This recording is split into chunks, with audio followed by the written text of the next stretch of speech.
All right, we have returned. It's been a month and a half since the last time, or since the last episode. Oh my God! Somebody is knocking on the door. Hold on one second. Um, What? that's like the worst possible timing. I know, but welcome back. We are at episode 7 of the Automana podcast. I'm joined with the wonderful Shiesty. Uh, I'm he back. we took a little break because he was moving. But now everything seems situated. You can tell by his new background. And I guess we can Or God. or lack thereof. So I guess we can transition to the games we're talking about. I'm sorry, the knocking threw me off. Um, have you been playing any games since you're away? Yes, actually. Since I didn't really, I did have a laptop that I was able to use, but it's not very good for gaming, so therefore did not have the luxury of playing World of Warcraft anymore. But I did log in a couple times just to do a couple minute things, but not like the hardcore playing that I would do. So in the interim, I still kept forward with my Octopath Traveler, which I have now clocked over 160 hours. and additionally, I started playing Triangle Strategy again. Still haven't finished it, but I did pick it up. And lastly, ended up playing Cuphead with my friend. We did two-player co-op, and we beat the whole game. It was fun. Currently, he took it over as solo play, so he could kind of do the platinum trophy crap. I'll probably eventually get it on my own at some point in time, and probably do the same thing. But basically, that's what I did from my month hiatus. But alongside that, I also scored a PS5 finally, so I got that on the horizon because Crisis Core, the remake is coming out soon. Um, Probably still will get Batman or what is it, Gotham Knights. There was something else that I wanted to get to, and it's evading me right now. But I have Among Us. But there was a third one. I know there was a third one. I still probably might pick up Stray. I know you played Stray already. I know some other people have played it, so I still want to experience it for myself because I haven't watched too much of it, so I'm not too spoiled. So that's good. And really, yeah, that's what I've been playing, and that's what's also on the horizon. So just a little quick thing about Octopath. Okay. Even though I deleted it a long time ago, they still Mm-hmm. give me notifications. I know you guys can't see if you're on video, but Octopath still gives me notifications, even though it's They off want my you phone. back. Yes. Oh, if I might add to it, because I don't think I can't. Yeah, I think you did text me this because I did mention it, I believe, before on a podcast. The battle royale that Final Fantasy VII did, the first soldier, they're closing down their servers. So sad face emoji. Although I did stop playing it once pretty much Octopath came out because it seems like I could only juggle one mobile game at a time. So it kind of sucks. I actually really did enjoy it. It was arguably, I guess you could say, it was my first battle royal type game, and I just thought it was well done. I'm not, and yes, I am a Final Fantasy fanboy to a degree, so I understand my opinion's somewhat tainted, but I really thoroughly enjoy if it got to the masses, which it needed to. Like they should have released it on PC and or console. I think it would have done a lot better, but my 2 cents. Yeah, it does suck that First Soldier is shutting down because there's supposed to be big updates, like it getting a console version, working with PlayStation, and well, it turns out none of that's going to happen now because they split development and they ran out of money. But Well, art. I mean, I don't want to get too sidetracked, but I think they're still carrying it forward in Japan, though. They're just closing the servers here. that's kind of lame. I think so. I mean, it would make sense because the Asian servers are usually more popular with special games like PUBG, for example, is still massive over there compared to over Hmm. here in the U.S. Yeah. So, anyways, and you saw? So since the long break, I picked up a PS Vita, which I'm very happy about. Why did I pick up a PS Vita? A The retro game store I go to called Back in the Game actually convinced me about this. So even though it was like $250, I bought it because you can mod it. I'm not gonna say that you should do it, but you can mod it and get the whole entire PS Vita, PSP, and PS1 library on the PS Vita. So I have that. I've been playing a lot of games on there, like The Wolf Among Us, Fez, and a bad game that I'm playing it because I don't know why. It's called Call of Duty Black Ops 2 Classified. The shooting mechanics on the Vita are horrible, but I'm Mm. going for it because the platinum trophy is semi easy, so that's why I'm doing it. Cool. Um, So the Vita PlayStation account is transferable even through the Vita. yeah, Okay, cool. the PS Vita was meant to be like a transitional connection system between PS3, 4, and somehow it's still integrated with 5. So Hmm, even though it's handheld, it still connects to PS3 and 4 with like their cool, library and trophy syncing. cool. So I've been playing a lot of that. Wolf Among Us. Haven't played it before. Fantastic game. It's another narrative-driven game, but you might actually like it this time because it kind of puts a spin on like fable stories. Like Snow White, the Seven Dwarves, all that stuff. So that was good. I've also been playing Stray for the second time, going for that double platinum because it's a fairly short game, but it's also a fun game, so that's what I'm going for it. And Wait, what the hell is double platinum? so I already 100% the game on PS5. Oh, okay. So you're doing it on PS4. Yeah, I'm doing it on PS4, and I'm going for that platinum Gotcha. again. They So allow that? That's kind of like cheating. You know everything's out already. Well, what gets even more is that there's certain games that if you play the PS4 version Hmm. and then you transfer your save to PS5, all the Hmm. trophies auto pop. So Oh, instead of doing work, you just get another free platinum. damn. So, That's sweet. but Stray isn't like that. Stray, you actually have to play the game again. But Mm, it's such a short game, so the second playthrough will honestly take me about 3 hours to complete, like the 100%. But like your cool, first time will probably take you like 8 hours. cool. Yeah, Um, like I said, I still need to experience that for myself. So it's good that it's not a super long game, so it won't take too much time for me to do it, and I feel like it'll be enjoyable. Seems like it's received a lot of positive feedback. So Yeah, your first playthrough, I definitely like I said, it's a short game, but your first playthrough, I definitely recommend going in blind because there's so much to explore. There's a lot of little text that goes on that fills in the world, and it's just a fun, cute game. But then since October, Halloween coming up, I've been playing some scary games like Little Hope, and trying to get myself in the mood for that. And then coming up soon after I beat that will be House of Ashes. So that's what I've been playing. cool, cool. Uh-oh, cough button. Yeah, if you with your congestion, and then chapped I lips, me with my coughing still. I know, I know. Uh, I don't know what else you want to talk about before we actually get into the topics, but I'd be remiss if I didn't bring one thing up that I don't think we even talked about in text at all. So I need to hear your thoughts on the Mario Brothers trailer. Oh man, okay, that was actually so. While we were taking a little break, that was actually on a topic list, but I forgot about it. So Yeah. I guess now you mentioned it. The trailer is very short. The animation, Illumination did a fantastic job on the animation for the movie. It is beautiful. Bowser, I believe Jack Black plays Bowser. Correct. The voice was good, but Chris Pratt's Mario, I think I need to see a little bit more because the parts I've seen were a little weird. Mm-hmm. And I've also seen like a snippet of somebody generating Mario's voice through like AI, and it sounds better that way. But like I said, I don't want to compare because we only heard like a 2 second Just snippet of his voice. yeah, like one line or two, possibly. But I'm But looking forward to it. yeah, I when me and my buddy watched it, we didn't say it live, but we saved the moment.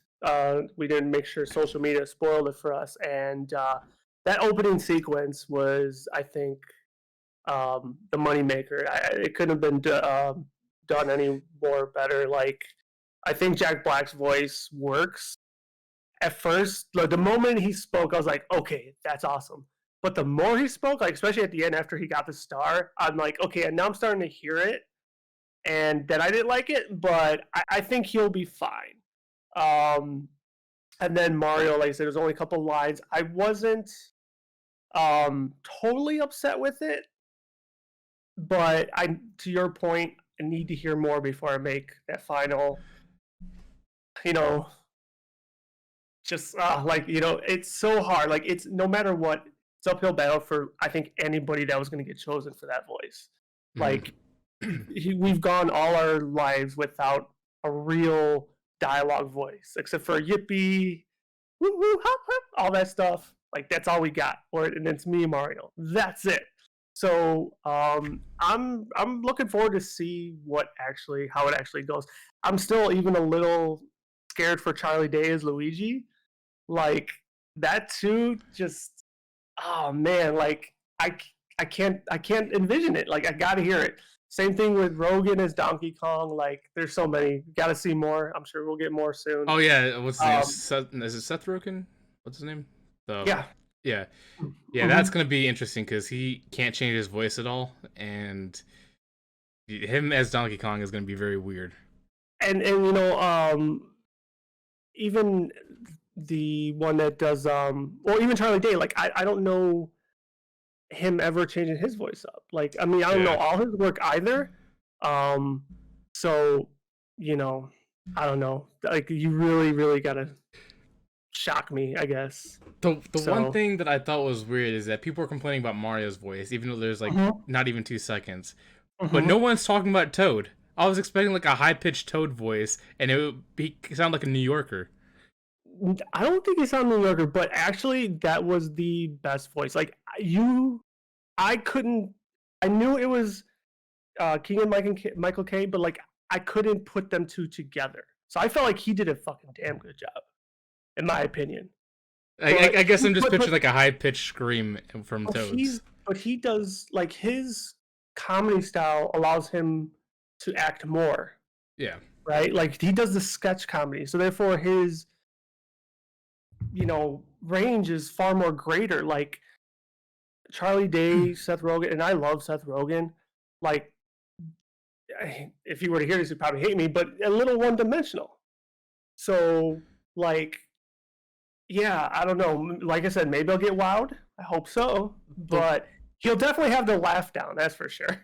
the one person I was surprised it didn't cast because like obviously with Keegan you've heard him from him and Jordan together they do a lot of stuff, but Right. Jordan Peele his voice acting can range from either super deep to soft. I'm surprised they Yeah. didn't cast him because he has more vocal talent than any of the than Keegan.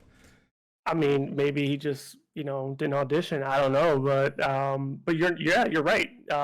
Him too has a very large range. So either way, the comedy approach to the beginning was fucking flawless. I loved it. The Penguins part was, like I said, it was the best. So Them I'm tossing going to leave it as snowballs. that. We could probably still over analyze it for another half hour, but I just wanted to get your quick assessment on it. I'm sure when any other trailer drops, we'll probably dissect it then. But yeah, I Yeah, just wanted to get 2 cents. so we're both looking forward to it. That's the consensus, right?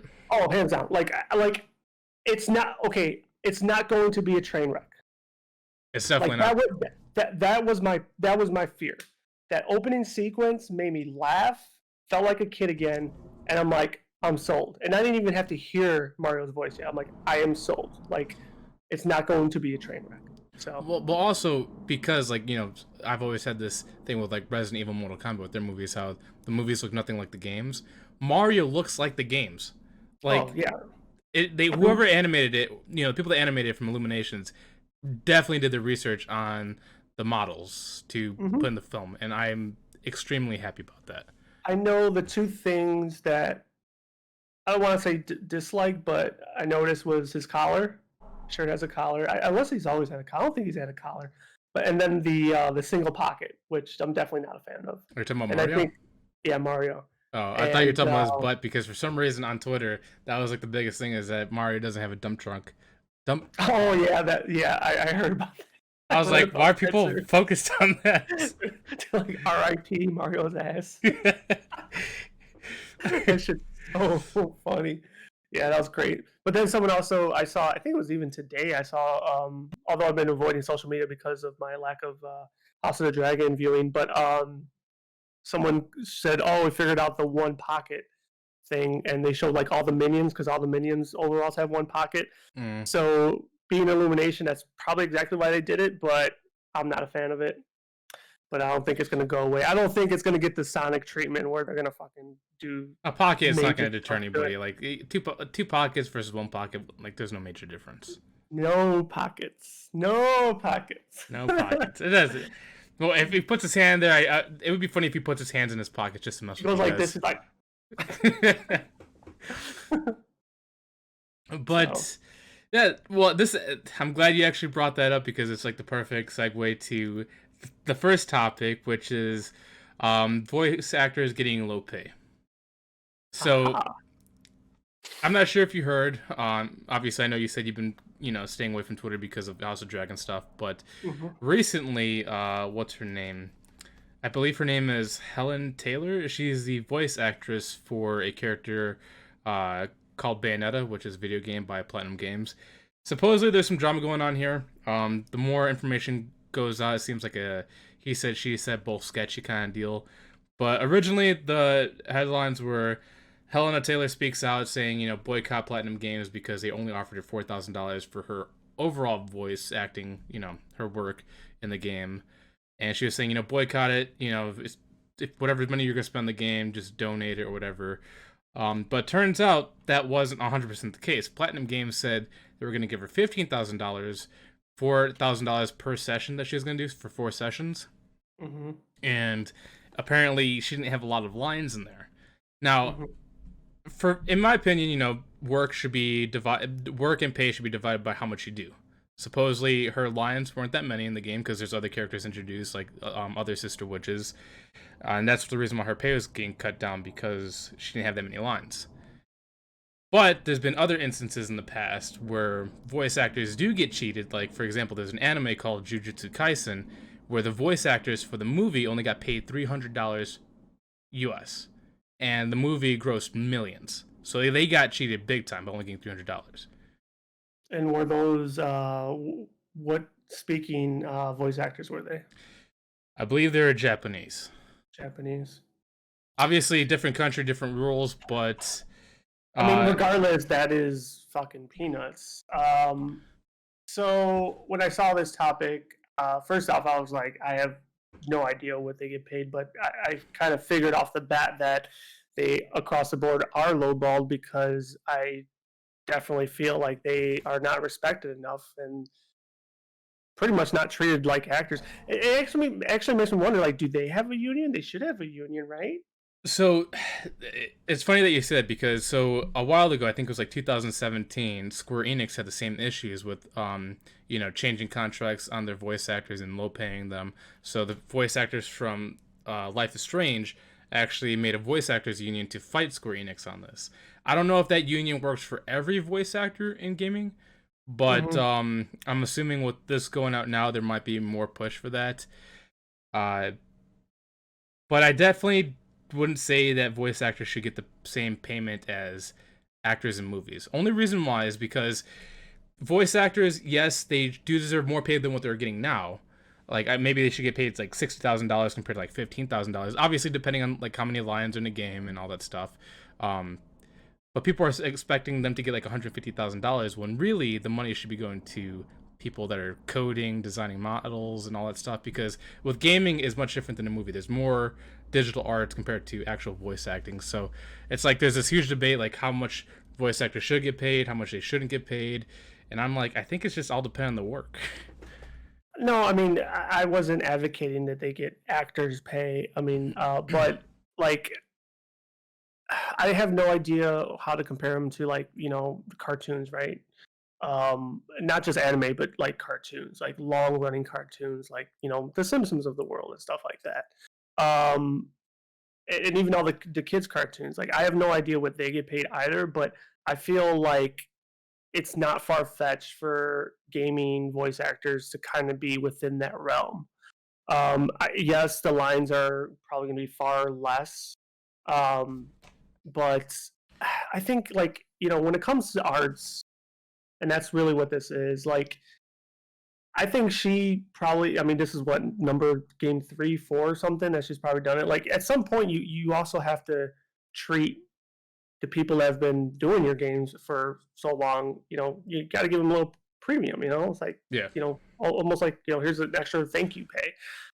The fact that it's only that much to me sounds like a slap in the face. Like that is very very low in my opinion. I'm not advocating for six figures either, I guess, but what do I know? This is all fresh new information for me and conversation. So um, yeah, I don't know. It's a tough one. Like I know the lines thing does matter. I don't know how you you put a value on that, um, but to me that just sounds so little because I don't know like where else are they getting their work, right? Like I'm sure like that character's got to be well known, right? So like to your point, they could still do anime, they could do this and do that, and as they build their portfolio, I would think they can then demand more money.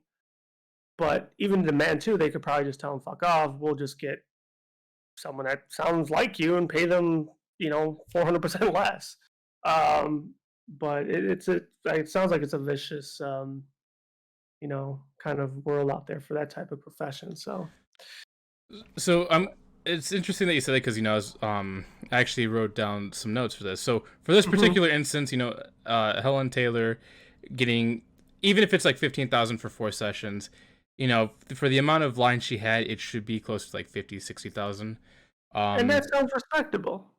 yeah, but as you're saying, what's the pay difference between like voice acting in video games and Hmm. shows? There's Hmm. actually a very drastic difference. Like obviously this is isn't apples to apples, but like Mila Kunis when she Hmm. voices Meg on Family Guy, she I think originally what I read is that she got like $30,000 to $40,000 for her lines, Mm. and now obviously said loyalty. She's been with them for so long. Now she gets Hmm. $150,000 per episode, Damn. and Talk that's about just that's just for Meg. yeah, that's just for one. Yeah, but see, but that's the thing, right? You got to also take things into perspective, right? You just painted that so perfectly. The genesis of the show was this is the spending, right? This is the budget, therefore this is what we could give you. How it's grown and how much large scale they've made money over the years. Well, now, like you said, with royalty involved and everything, it's like okay, we're going to give you more because we are making more, right? Hmm. Um, Video games, that's really really tough, right? I mean, like the royalties and all that is so different. And not to fully segue, but this actress, the character was also in Smash Brothers. Like, did she just get nothing for Smash Brothers and they just reuse the same voices, or like how did that work then? Yeah, that's a good And question they just because she has no voice lines in Smash Bros. Just little sound bites of her making certain like noises. oh, That's is it it. really that? Like I never that's another game I kind of fell off the rails with, but like they use like no actual dialogue from her in that game. I Kind of don't. hard to believe. There got to be some words that come out of her mouth in I would games. have to look. Maybe they might use a line or two, but like I said, different Smash Bros. Is different studios than the people that make Hundred Bayonetta. percent. So Yeah. I have no idea, but I know she doesn't have. If she does have lines, it's not many in Smash Bros. Like a little Yeah. Yeah. introduction, but mostly it's like Yeah. little noises. Probably like three or four at best, and they're like three or four word lines. Yeah. But yeah, that's very interesting, very intriguing. To me, it's kind of sad, as a gamer, that's kind of all they're getting, and that's not even a game that I play. But it sounds like the reason why we're having this conversation because it's a widespread issue. Um, but yeah, I mean, like, not like I said earlier, I'm a FF fanboy, so like going back to like FF7, like I have no idea what those voice actors were getting, but they really make the game. I mean, the game itself, graphically and storytelling, is beautiful, but the voice acting was a top bullet point in that game for me. Hmm. So yeah, I don't know. That's It, crazy. it would be interesting to see like the whole like big picture of like what different voice actors get for different games because obviously Square Enix had their issue with Life is Strange, but like Final Fantasy, because they're more of a Japanese studio, maybe they paid their actors differently over there compared to here. And then obviously with Platinum Games, this issue. But you're saying how with these low pays for voice actors, they had to go to different work. Like there's two voice actors I'm a fan of. I've been following for Mhm. years. One's Troy Baker and another one's Steve Blum. They both star in many video games and animes and shows and all that stuff. But you could tell that they kind of ventured away from certain game companies by the way they get paid. Like Troy Baker, he played in the medium, and I think he only got like close to the same as Helen Taylor with just like $10,000. But then he started another show that he had less voice lines in and got $70,000 for his lines. Wow, that's crazy. So it'd be kind Yeah, of cool to get that information chart and see the general like pay for voice actors in video games and see how it compares to other people. yeah, and I think the other side of that coin to comparison is like once again it goes back to the studio and their budget, right? And those are things that who knows if you actually get that information, but you got to take that into perspective. I mean, it sucks to hear overall that they might be getting that paid that little, but you also have to understand from a business standpoint, like hey, we got this great idea for a game, blah blah blah, but hypothetically our budget's only 200K. I don't know, but you got to put that in perspective sometimes, like and then it becomes maybe to some people a passion project, right? Like they know going into it they're not going to get lucratively paid, but there's a passion behind it, so they do it. Um, I don't know. That's actually a good point, and I don't know if they do this for video games, but for example, The Matrix, Keanu Mm-hmm. Reeves took a huge pay cut at the beginning, but instead he got his pay afterwards, depending on like how the box office was and airing afterwards. I Mm-hmm. wonder if they could do that in video games, where it's like they're only getting like $5,000 for their voice acting, but Mm-hmm. depends on how well the game does, they'll get paid over Mm-hmm. time as the Mm-hmm. succession. I'm pretty sure stuff like that would be like terms built into the contract, and depending on whether or not some of these voice actors actually have agents, like a real actor would, those are things that would be negotiated. But yeah, it's very interesting. There's a lot of dynamics that go into this, but overall thing, like the dollar value shared on this particular game is kind of sucks because it's Yeah, also a very popular game. I've never played it, but it is an extremely popular game. yeah. I don't know what their sales are, but like I know it's I popular. It's definitely grown over the years. Like Bayonetta 1 was kind of like under the radar for a lot of people, but then when it went to 360 and Hmm. Xbox and all that stuff, or 360 and PS3, it started growing more and more, and then Bayonetta 2 became more popular.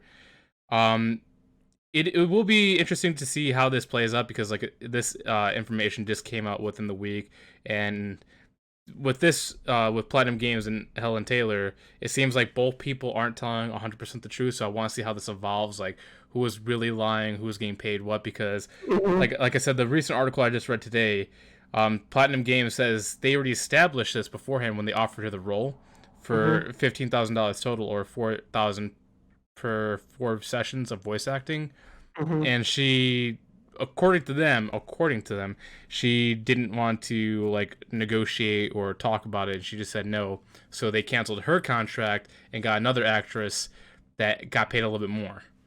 Oh wow. And then there must be something that's not being told there or said. Like yeah, that's weird. Yeah, and then Like oh, we'll show you. yeah, but the voice actress also kind of like went back on some words, like, oh yeah, it was 4 sessions, even though she said $4,000 originally, like that was the sum total. So it's Gotcha. like both sides aren't being 100% honest. So it's Yeah. like interesting to see how this plays out. Yeah. Still interesting though. But I guess we can go on Okay. to topic two. Topic two. I'm not sure if you played Pokemon this weekend. I did not, unfortunately. However, I did see the rate up, and I probably would have gone and checked it out, but I thought it was 3 hours left to the hatch, and it was 3 minutes. So,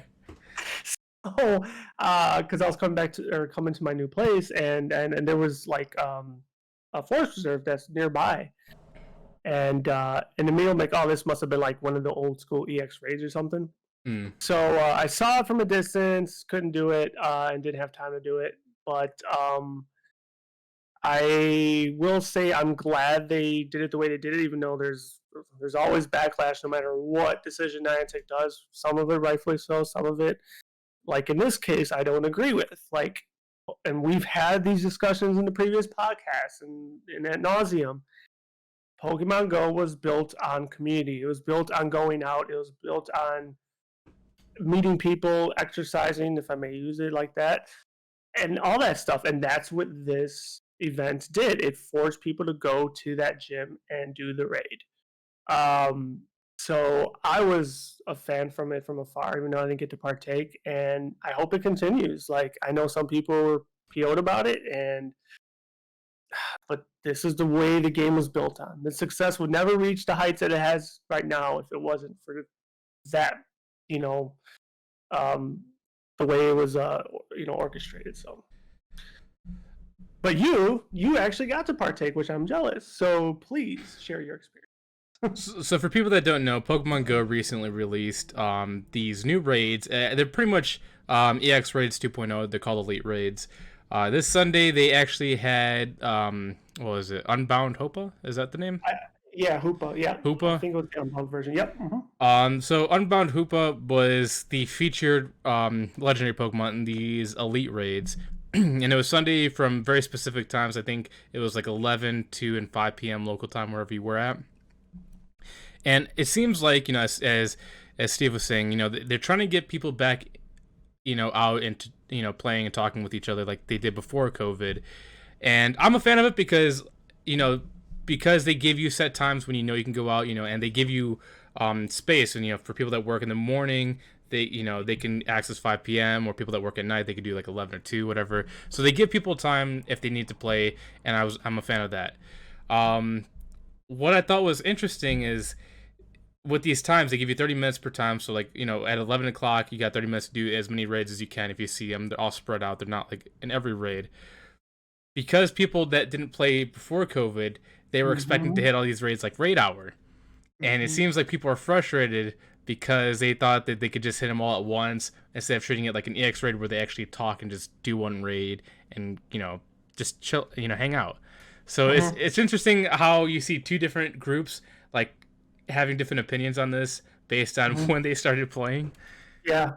No, that's actually funny that you mentioned that, because that's exactly what I was thinking too. That there's still probably a very large of the population that didn't experience it before COVID and got started playing it up during COVID, that don't really understand the concept of going and meeting and organizing and then doing a raid train or what have you. So I get it. I think this was the first one, right? So like I'm pretty sure they're gonna do more. I kind of felt like this was their beta test of some sorts for probably Arceus. Although when they call them elite raid battles, I really thought they were gonna break that 20 limit cap of players. You like do 40 or something, just like a mega raid. Yeah, because I had to claim they want to do that still, just like the very first, I think it was the very first, or one of the very first Pokemon Go commercials where they're all fighting Mewtwo. So I would love to see it too. I just don't know what their servers are able to handle. I'm sure that's part of their issue. Well, I don't think the servers is the issue. I think it's location is the issue, because obviously people that live in the city like us, we have benefits of playing with more people, but people that are in rural areas, they wouldn't be able to participate at all, even if it's in their area. I think that's why they didn't extend the limit, because they want to keep it fair for other people. So here's the solution, if I may provide one. A level scaling?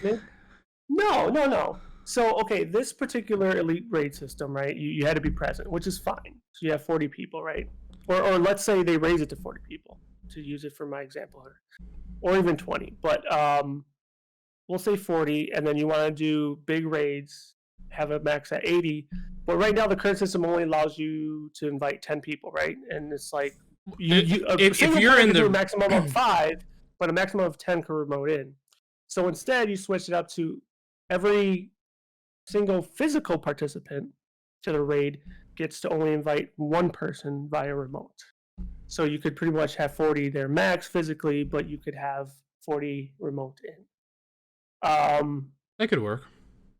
I think that can be a solution. That way, once again, I kind of agree with you. I feel like servers probably are not the issue. It's just execution, right?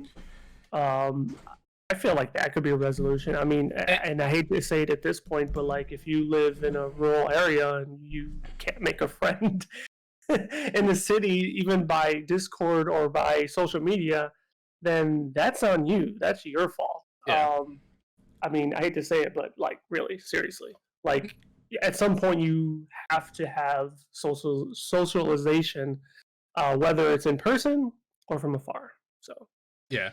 No, I think your solution is actually a great idea, like 1 or 2 limits, because it will also allow people, like, let's say one person that is physically able to go out there, and then people that enroll can get invited, or you can use this as another way to help support people that are disabled that can't actually get out and invite them and they can still participate. 100%.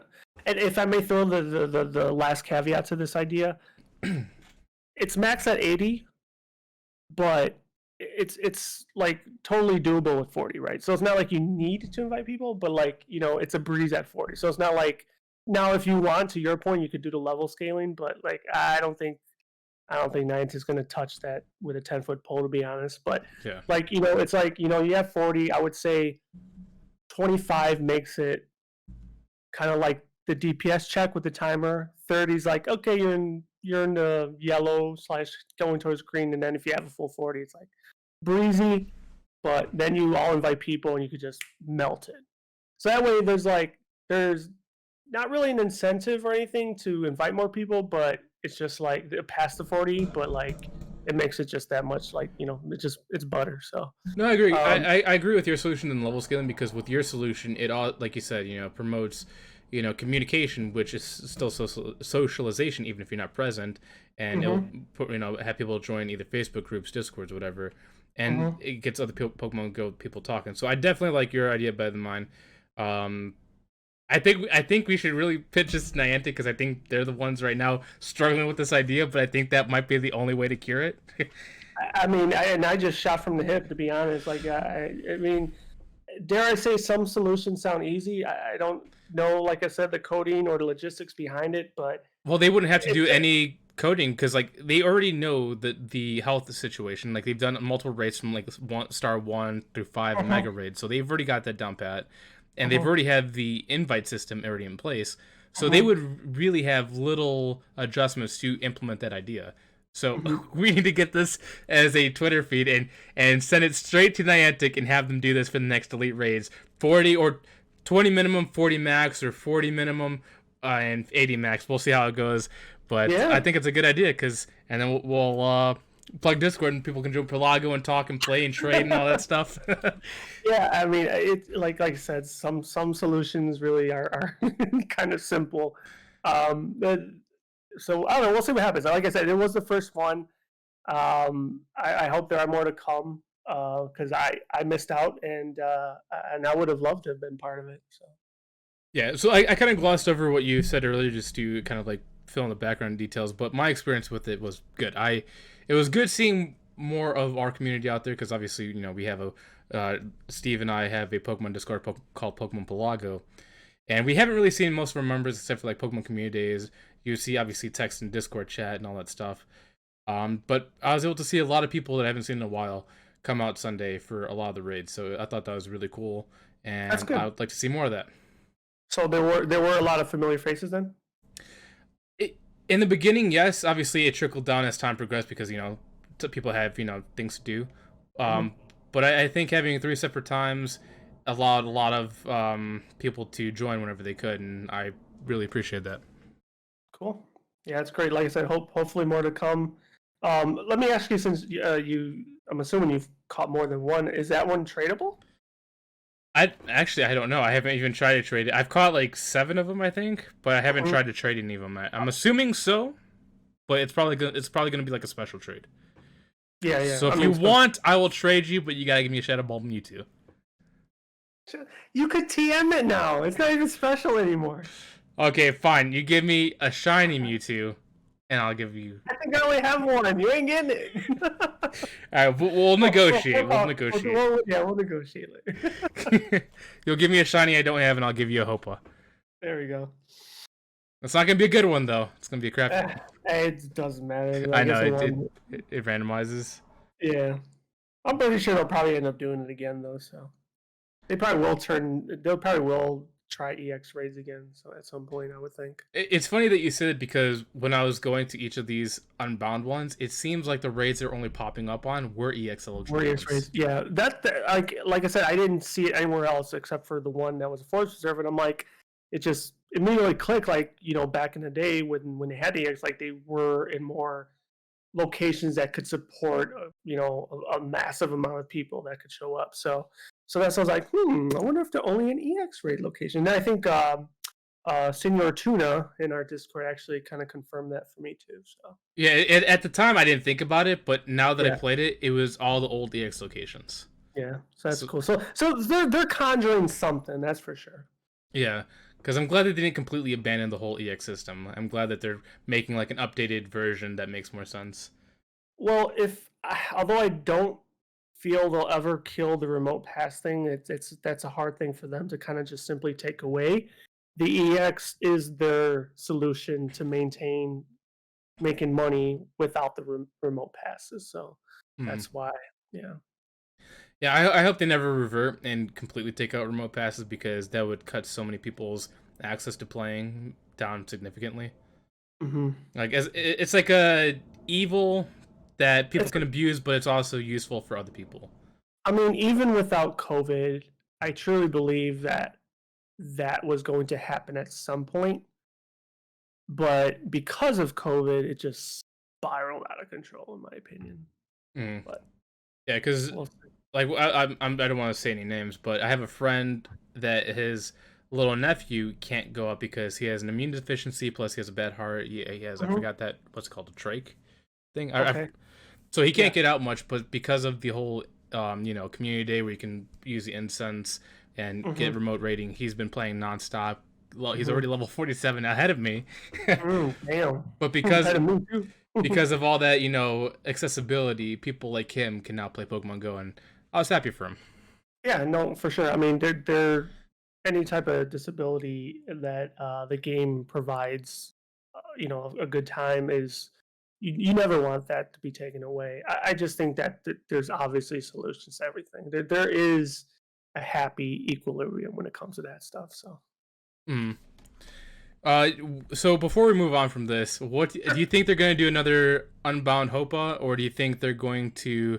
Obviously, they're eventually building up for like an Arceus raid, which I'd love to see an 80-man Arceus raid. But what do you that'd be think awesome. the next one will be? Man, I don't know. Actually, Unbound Hoopa to me was actually a little bit of a shock in its own self. Um, oh man,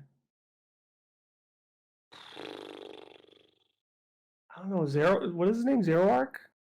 Oh, Zero Arc. Is Zoroark, that it? yeah. Yeah, Zero Arc. Right. That No, one no, would be no, a not cool not one. not But, Zoroark. but he would be a Mythico, right? I'm trying to think. No, I think Zoroark is a common Pokemon. I think you're thinking about the yellow guy, because Zoroark became common when Oh yeah, Black yeah, and yeah. White Who am came I out. thinking of? Yeah, the yellow one. What's his name? That's a good question. I know he came out during God, Sun and Moon, but his I can't name is remember. like evading me.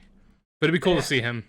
and they haven't done Mega Mewtwo yet, right? X and Y. That's a I good don't think they question. have. No, I don't think they have. So that one could possibly be the next one. Or That would wait, did they do probably be my Mega Rayquaza yet? no, That'd be another no. good one. Yeah, but they did do Latias and Latios, though, right? Yes, they did do Yeah, Mega versions of him. yeah. Here's another thing that surprised me, not to steal what we're talking about here, but like, um, I'm surprised like Niantic didn't pony up some money to have Pokemon create them like a Pokemon Go exclusive Mega, like a That'd be pretty couple, cool. because they did that with Well, Let's Go Pikachu and Eevee with Pidgeot. I think they did do an exclusive. It was, well, I shouldn't say an exclusive. I should say an altered variation. Like Armored Mewtwo wasn't 100% like it was in the show. It was a different version of it. Correct, but it was still Armored Mewtwo. It was Dominatrix Mewtwo. It'd be cool, but I feel like obviously people will shout, "Oh, exclusivity!" People that don't play Pokemon Go will miss on the handhelds or whatever. Well, where they still dropped the ball, and I think you were an advocate of this, and I know another friend of mine was, the fact that they dropped the ball on Shadow Lugia, or the Gale of Darkness version of Oh, Lugia, yeah. to me is sacrilegious. Because they have Shadow Lugia, they just don't have the Black Shadow Lugia. Exactly. How do you botch that? Like, it's I don't know. Maybe there's some sort of copyright involved that I'm not aware of. I don't know. But to me, it just seemed like a simple slam dunk, and it just off the rim, like just bounced right back out. So, yeah, I don't know. Yeah, Shadow Lugia is still one of my favorite Pokemon of all time, just because of the way he looks. Like he's got red eyes. His stomach's still white, but he's got like a black outer cover, and Mm-hmm. he's just menacing. He's a really cool menacing Pokemon, and For that sure. needs to be introduced 100%. Yeah, yeah. Don't know how they messed that one up. So I guess we can move on to the next one, which is the internet gives weird recommendations. Uh oh. Are you seeing an increase? And stepbrother and incest porn. No, but it's getting so. Uh, Not to get too political here, but I've been doing more research towards OPEC, Russia, China with the U.S. currency, and then the Ukrainian war. But because of that, weird videos have been popping up into my search history, aren't related to politics. There's this guy called Super Sus TV. He, I don't know what he has. I'm assuming it's some kind of either he had an injury or disability, like his face is a little distorted. But he's in Ukraine and he goes to these abandoned places that are somewhat radioactive still. Like he went to Pripyat, which is Chernobyl, and he explores some of those tunnels, and he's even been in the water. And you see him and some other people explore these areas that shouldn't be explored, like old Russian bunkers, Ukrainian airfield, and all that stuff. Um, and then there's another guy called Wilderness Cooking. He's also from Ukraine, but he just goes on the wild, brings like a pot and pan, cuts trees down, makes firewood, and then cooks random meals in the forest.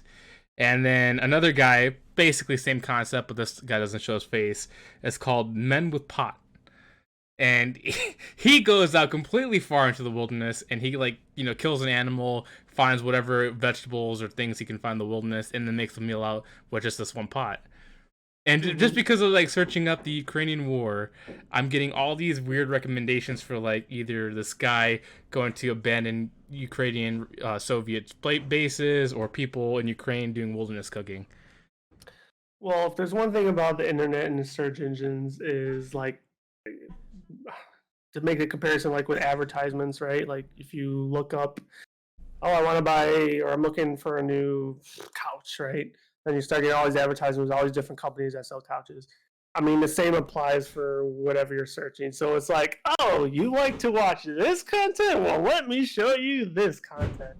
It, Even though they might not be Apple in comparison, but they are not things that, not to say you're not normal, but that normally wouldn't be consumed by people on a day-to-day basis, right? So like, I mean, I feel like that's why it's happening to you. Like, I mean, what else? I mean, what do you think is behind? What conspiracy do you think is behind no, that's 100% what it is. Like obviously I've been looking up Ukraine. It's giving me different things from like Ukraine, Russia, and then it? same thing with like China and Taiwan. I've been looking at that, and they've been showing me shoe shops in Taiwan and superconductor factories. So obviously they do region recommendations, like even though it might not be the same topic, it's still in the same location, so it just Mm-hmm. recommends whatever's there. But it's weird seeing like all these different like videos that aren't related to that topic pop up, like like the Super Sus TV guy.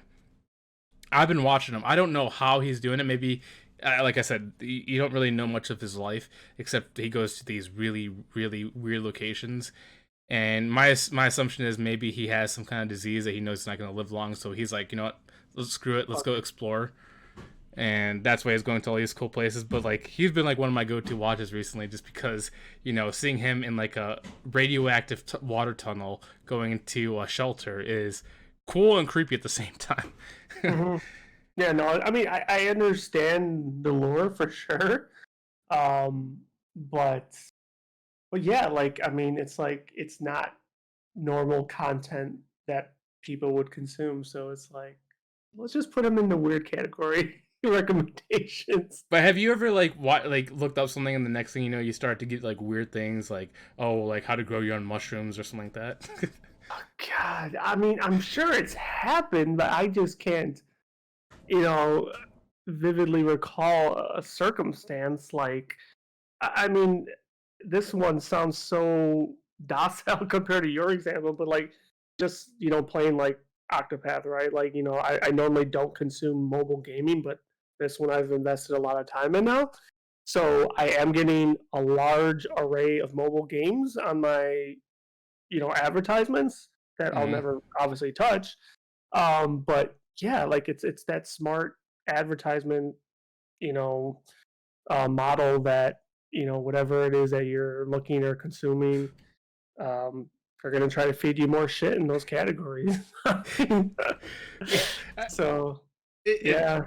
so when I think about I think the weirdest one is, so I believe the search result was, I was looking at Soviet era radiation, nuclear stuff. And Mm-hmm. then one of the weird recommendations was how to create nerve gas. And I didn't try it, but I was like, the fact that there's a video recommendation on how to create your own nerve gas was so weird. You might want to pull back a little bit before you having the freaking FBI and CIA start knocking on your door. Just throwing it out there. Well, obviously, if it was real, like the governments, whoever posted would definitely shut that down. I don't think they want the general public to know that.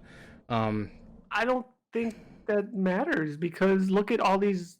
I don't really want to fall off the rails here, but look at all these fucking mass shooters and shit that actually research that shit and get away with it. oh, I mean, yeah, there's obviously people I can mean, search things up. They'll give them ideas, but I'm just saying, like, I'm. I don't think that video would show you like 100% how to create nerve agent because you would have to have like a bio lab to create some of that stuff. you'd be surprised. You'd But be surprised. I've seen like weird things like how to make a house out of just random scavenged things. So if you're ever like an apocalypse, you can build your own house. I mean, but to see things like that are different and cool. Like, I mean, that's all over YouTube and shit. Like, I think I consumed a couple of those things while I was away at my buddy's house. Like, we watched some guy dig up and build his own bunker, and even a tunnel from his house to the bunker. Like, it was very cool. So yeah, I mean that like everything's out there, right? It's just matter of finding it, but also be careful of what you search because you never know. A, you never know what kind of shit's gonna pop up in your thing. But B, you Yes. never know who might end up knocking on your door, like you heard earlier. Yes. Yeah, I mean it's funny that you said that because there are very special key tags that people type in to get certain things. Like we were talking about I think 2 episodes ago where there's certain things you can use on Twitter that another thing I was looking up is FBI stuff is that FBI purposely uses these baits to catch people online and see kind of tag them as like potential threats. And it was Mm-hmm. kind of interesting to see like what search words they use or what hashtags they use, and I thought it was like a really cool thing. Which I forgot what I was going to go with this, but it's just interesting seeing when you like actually like type something up, even if it's like something unrelated. You just see like a trickle of recommendations leading you further and further down the ladder than you thought you were going to go. And it's just Mm-hmm. kind of funny to see where it can where it can take you.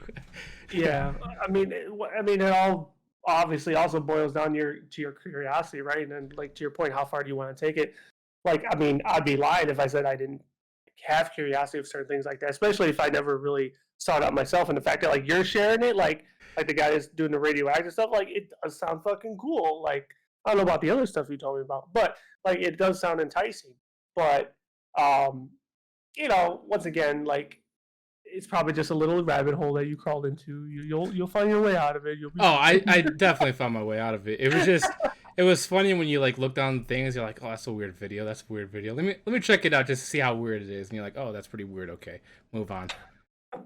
So did like all these weird recommendations? Did it segue you to something that you didn't have any, uh, didn't even know existed that captivated your attention? Now you're seeking more of it.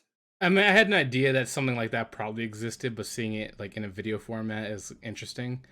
Because like obviously the imagination can go wild. It's just a matter of seeing it in video if somebody else has the same crazy idea, Mm-hmm. which is kind of cool. But as going through like these videos, like people did go far out. Like one of them was like creating their own made up language. Like they Mm. would take like the U.S. Language and like mix the letters up to create another language, like the Elvish language. I'm like, that stuff is cool, but do I really want to watch this? Yeah, yeah, that's an extreme thing. I mean, I'm pretty sure a lot of probably like D&D players or whatever LARPing and all that stuff. I'm sure they do that stuff anyway.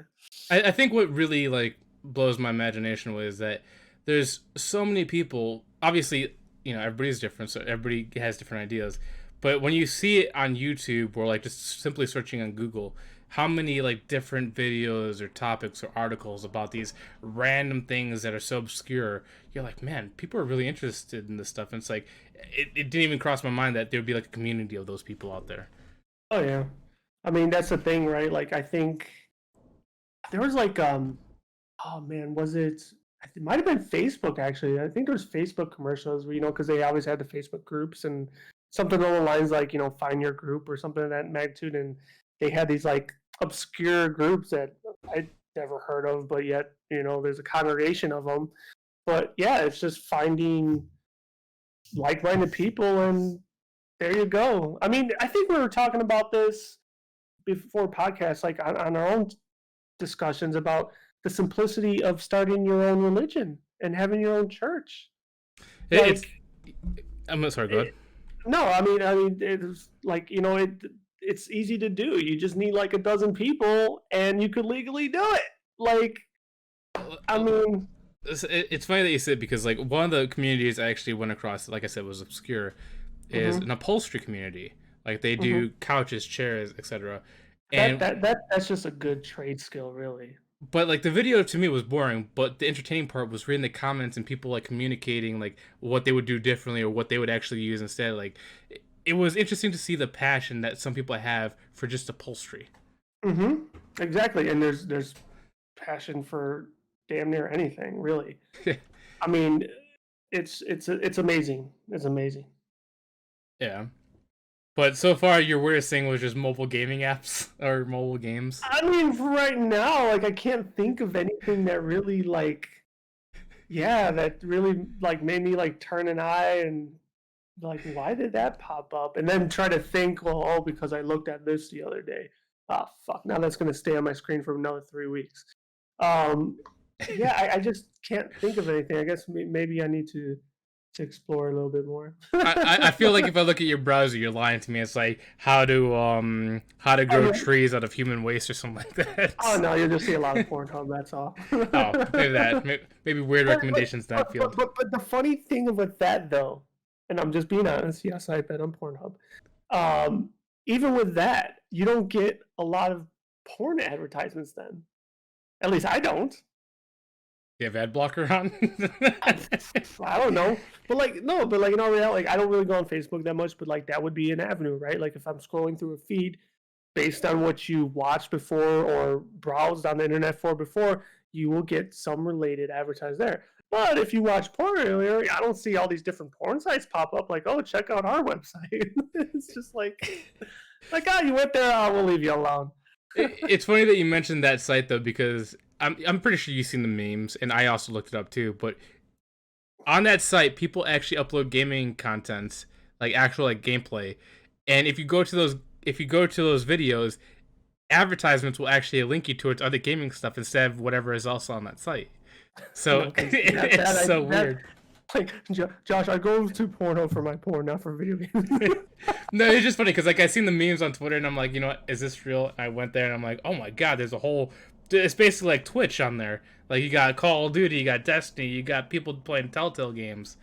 Like they got so much stuff on there. So wait, they're doing it live, or they're just uploading it after? Both. Most is just like recorded video, but people are doing it live still.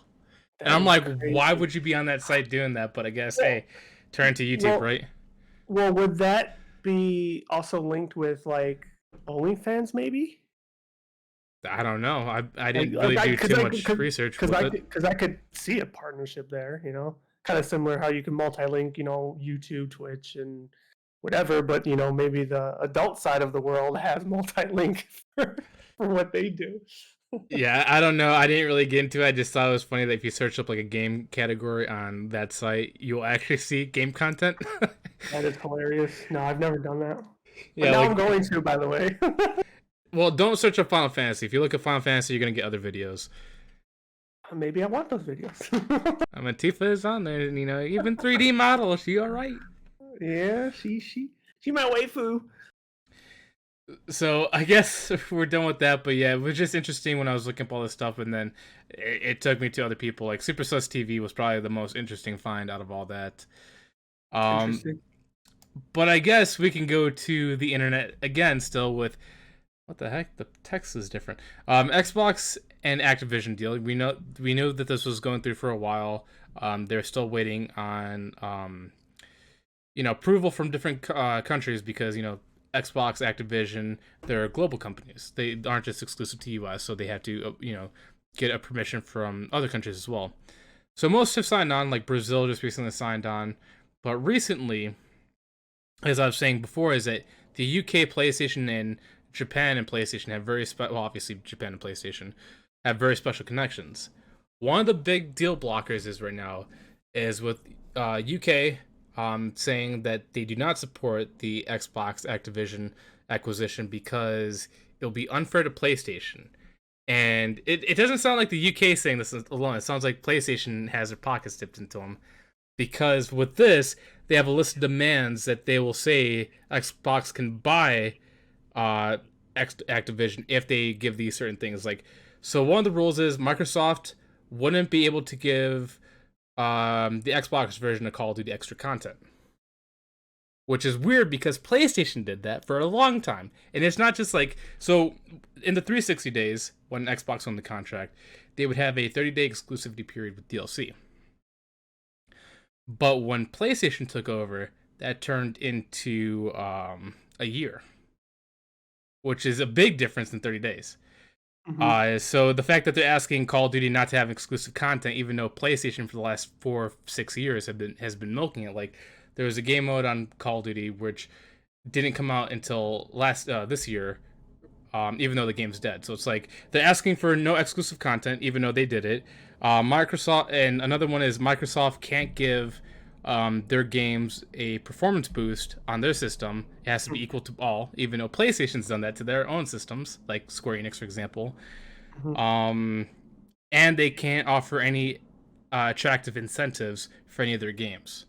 Like they can't promote it or offer like a special skin or whatever, even though PlayStation has done that. So it's like PlayStation is trying to demand equal rights here, but when they would do it, they didn't care. They're like, oh, it's all me. So it's weird that PlayStation and UK are giving all these special demands when they don't abide by their own same rule.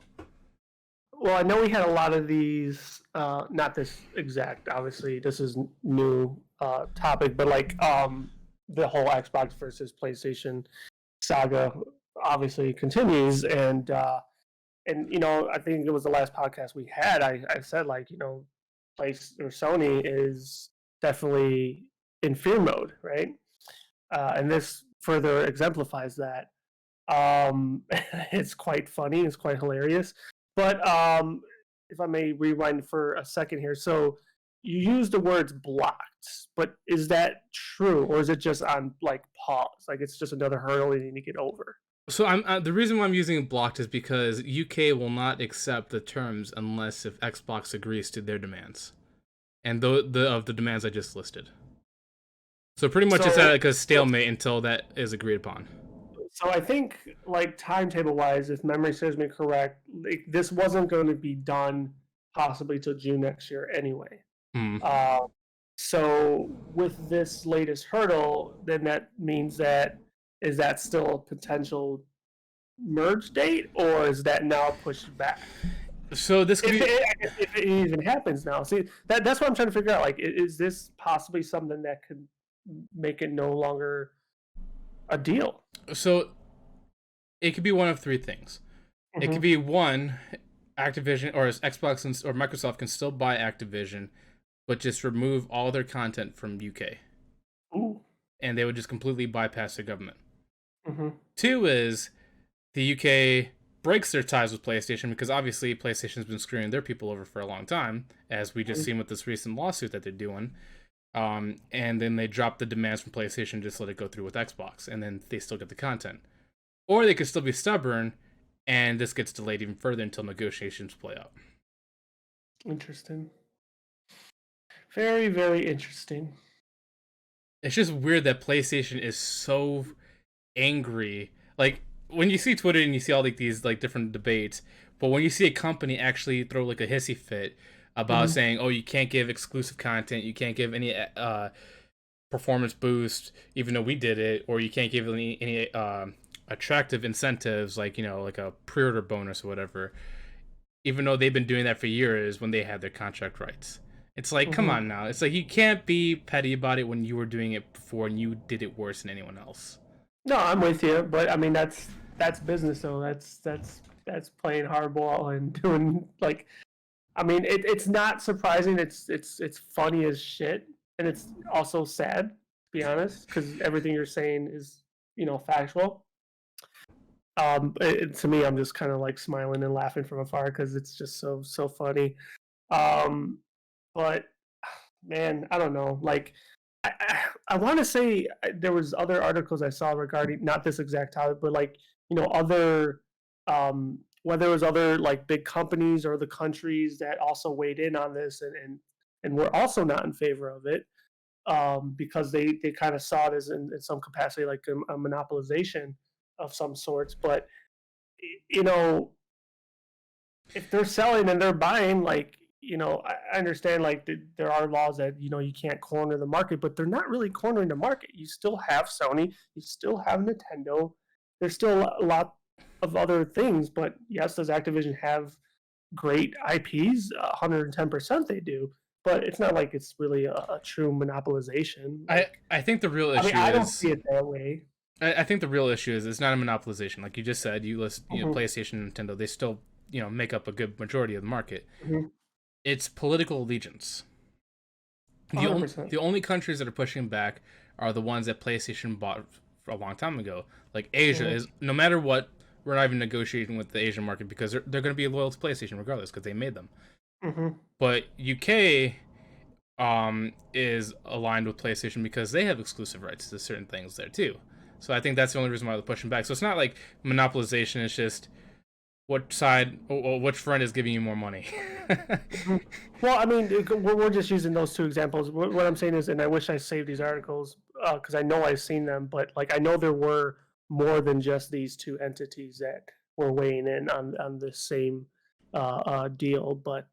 But maybe they got past those hurdles already, right? And maybe these two, the reason why we're talking about is these are the last final two. That very may well be true as well, because unfortunately I haven't been keeping up with it. But yeah, it's very interesting just to see what happens here. But as we said many episodes ago, the saga continues, and I just think it's fucking hilarious to be honest. Like to your point, they're guilty of all those things, and all of a sudden, it's like, oh, we're gonna tell jokes about you, but the moment you tell a joke about us, I'm gonna get butthurt. Like it's that exact philosophy. So when you were talking about how there's like different entities out there, I do remember because I actually, like I said, a whole list of topics I got lost over the time we took a Mm-hmm. break. Mm-hmm. During that time, there was also another acquisition, a major acquisition. So there's this company called the Embracer Group, and Okay. they've been recently buying up a lot of people. Like with Square Enix, dumped some of their studios, like the people that made like Deus Ex, Tomb Raider, and all that stuff. The Embracer Group bought them for like $300 million, which is fairly cheap. Okay.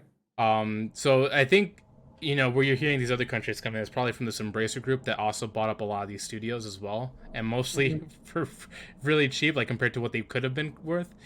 Mm-hmm. So right now it seems like this is like an acquisition war. Like PlayStation when they bought Bungie, Xbox with Bethesda, and now Activision and Embracer buying up all these under studios.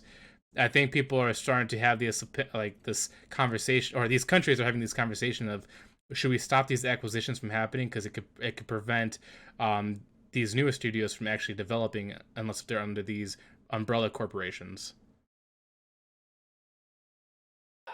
Hmm. But I mean, once again, it's like if they're getting bought out and they're getting to work with bigger companies to still produce, like I don't see the hurt in that. Like, what's all the only thing that'll happen otherwise is they just go bankrupt and then they don't do anything. Like they weren't going to go anywhere else. Like actually, I think even in between our two episodes, I think even Blizzard bought out a smaller studio to increase their output. It might have even been for a while, if I'm not mistaken. They had like 100 new people or something like that. They bought out a small studio. So like it seems to be a reoccurring theme because again, some of these indie companies aren't, you know, able to stabilize themselves anymore. Um, I, so I mean, if they get to keep jobs, I mean, I endorse that all the time. Yeah, I see the pros and cons of both sides. I think what these other countries are trying to talk about is the fear of conglomerates only being the only option compared to new options being available. But Be- okay, like that should never stop anything, and I don't think it ever will. I mean, nothing will ever stop a startup company from making a game. I mean, I'm gonna use this example. I don't know how much they've grown since they started, but look at Among Us. They were like what, a fucking handful of people Well, that made that game. so you I are mean, right. Nothing will stop anybody from making anything, but the way to make it depending on how things play out and rules and all that stuff, because obviously everything's changing. But mm-hmm. depending on conglomerates and how much political power they hold, they can make rules that only benefit them and stranglehold independent studios from actually producing and publishing stuff. That's happened before. Like if you look at um, uh, supply distributors like Walmart and Amazon, basically stranglehold anyone that's coming up, like these independent corner shops. The Yeah, COVID but killed them with but the taxes, and those people and Walmart and Amazon took them out of business. yeah, but well, I mean that's kind of different than video game sales. I mean, with the But video game it could be sales, like applied like to. if you if you tunnel vision just the physical market, like yes, there is a control of that, but look how, and once again we talked about this in previous episodes. Look how big the digital market has become. But then That's that's also always another going to be thing is that. admirable for small studios. But on the other hand, that could also be an extreme bottleneck because let's say PlayStation controls the digital marketplace and they want their percent to be 70-30 or whatever. 30 being But the that independent studio but and 70. that's Sony and that's Microsoft and Nintendo. There's always even the mobile app. I mean, you got like Apple and Google Store. I guess is are probably two other ones you could also talk about that we've never really talked about, or even Steam, right? Like I think there's options, and let me just throw something else out there that just crossed my mind, and I don't know if it's actually being used maybe to its full potential, but take all those markets out of the mix, and what about good old fashioned web browser type of game? Well, Like have it all through a web browser. Like, is that still a potential way of doing things? I don't know. I'm just throwing it out there. people can make flash games. Flash games are a thing, but you're so limited compared to what you could do on other devices. Like it takes away options if you I'm really. sure it does, but when it comes to once again when it comes to gaming, I mean, you look at certain games and how, if I may use the word addicting, um, do they really have to be all that encompassing, like fucking top notch graphics, top notch gameplay? Like, not really. No, I think what you're confused here is I'm not talking about how you could produce and limit. I'm talking about if a distributor can control the percentage share and what they can get you out of that. So, like for example, if people obviously this is all hypothetical. This is we're explaining what both sides, and I'm just Mm-hmm. explaining the negative. So let's say if Microsoft, Nintendo, PlayStation, Steam, and all that stuff, which I highly doubt they will, especially Mm-hmm. Steam because they're just so um, free market based. But if they want to, they can control how much an independent studio can make on their platform and the percentage that they take back from it. No, And I'm following you on that. And like I said, I feel like if a company is that confident in the success of their game, they could flip the bird to all of them and do their own avenue. I mean, If there's a will, there's a way, is what I'm trying to say. yes, there's a will, there's a way, but that would strangle a lot of people because not a lot of people would have the ingenuity to create their own platform. They might have the idea, but they might not have the capabilities of creating their own platform. Just saying. I know.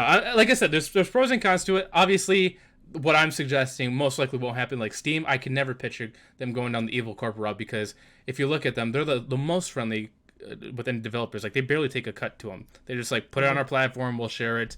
We make some money, you make some money. We're all good. Mm-hmm. Um, but if they really want to go evil, they could strangle a lot of companies out if they work together.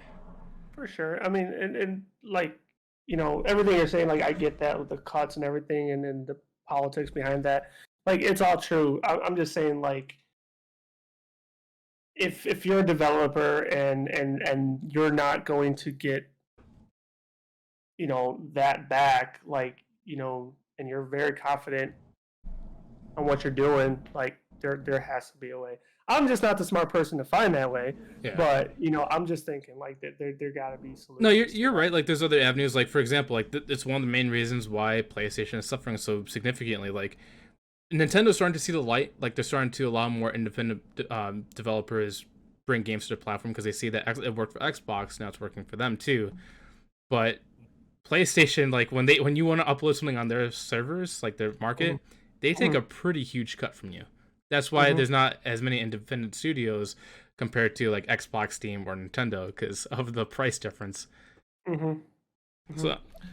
And the fact that there is like, even though there's not a monopoly, but there's still only a handful of companies where you could do that.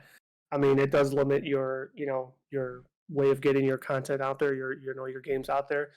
So, but at the same time, like when you're passionate about a project that you want to share with the millions and the masses of people, like that's just something you just might not, or you just eat because you want to see the fruits of your labor be enjoyed by a lot of people. So yeah.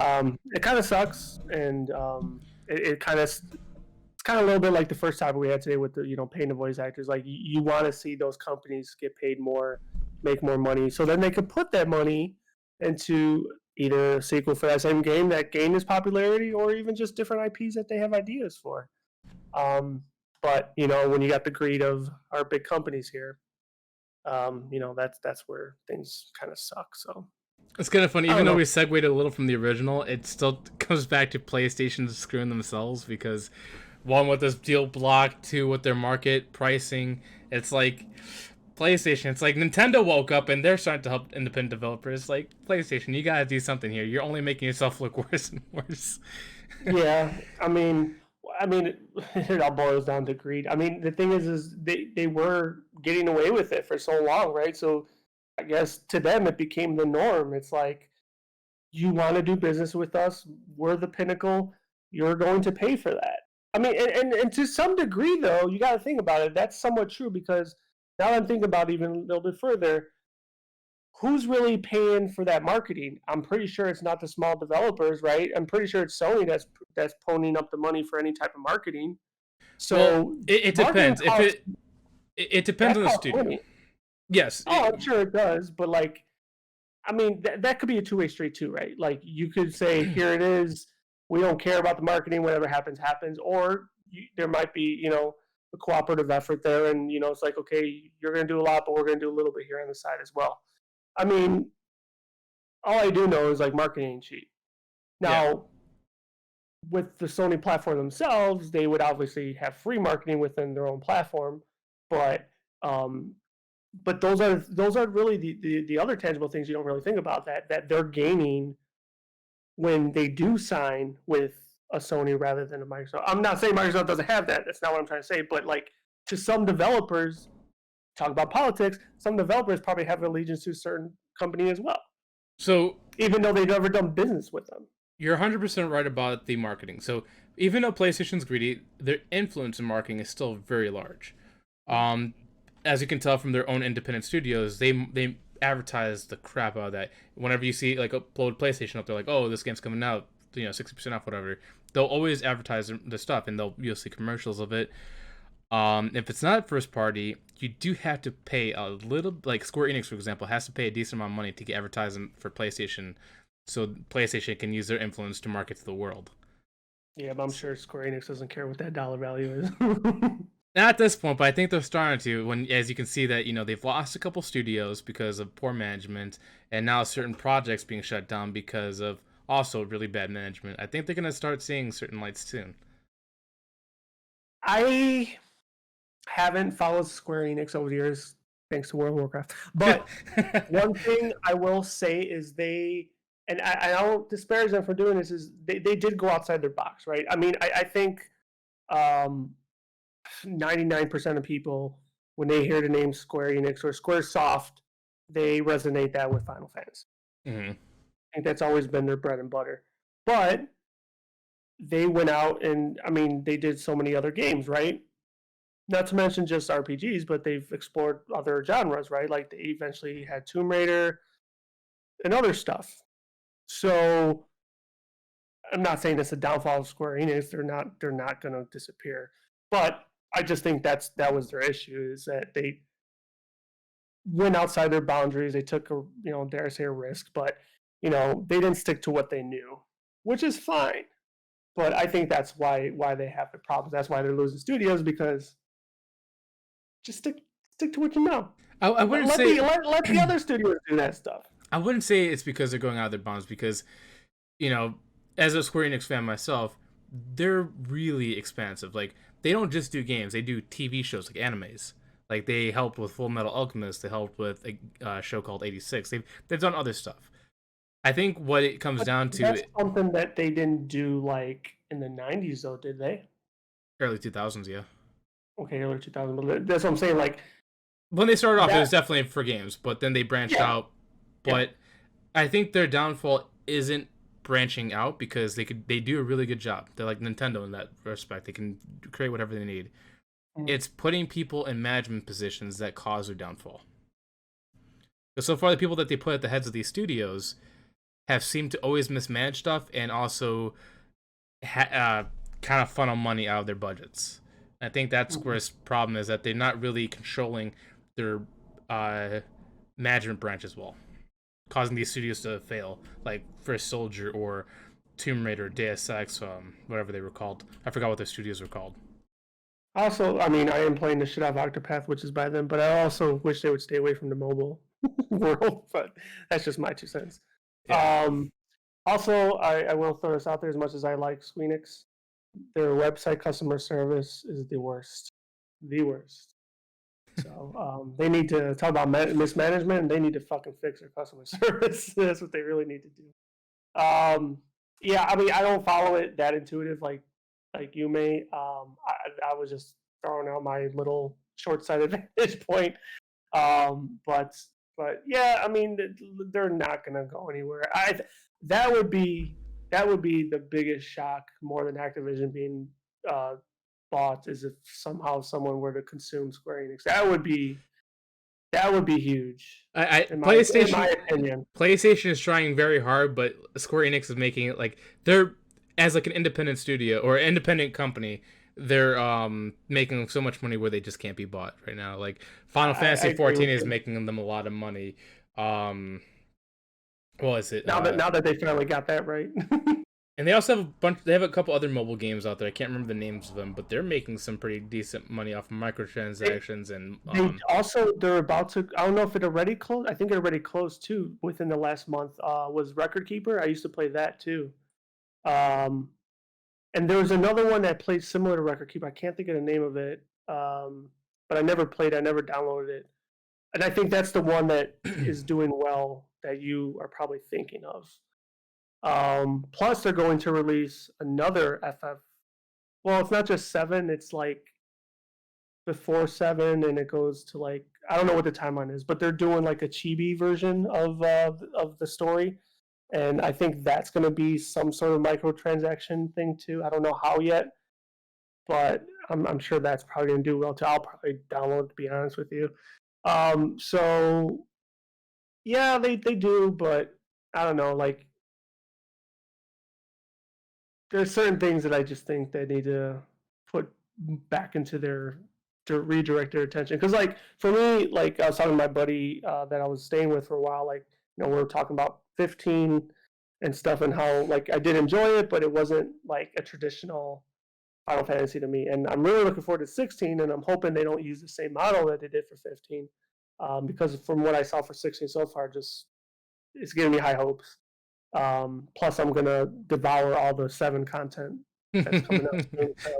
So, but yeah, I mean, don't want to fall off the rails from the topic, but yeah, if Sony were to somehow pull a rabbit out of their ass and figure that out, that'd be a huge win for them. Huge win for them. There is a ton of people that would just buy PS5 guilty, just for fucking Final Fantasy games. Like, that is without a shadow of a doubt.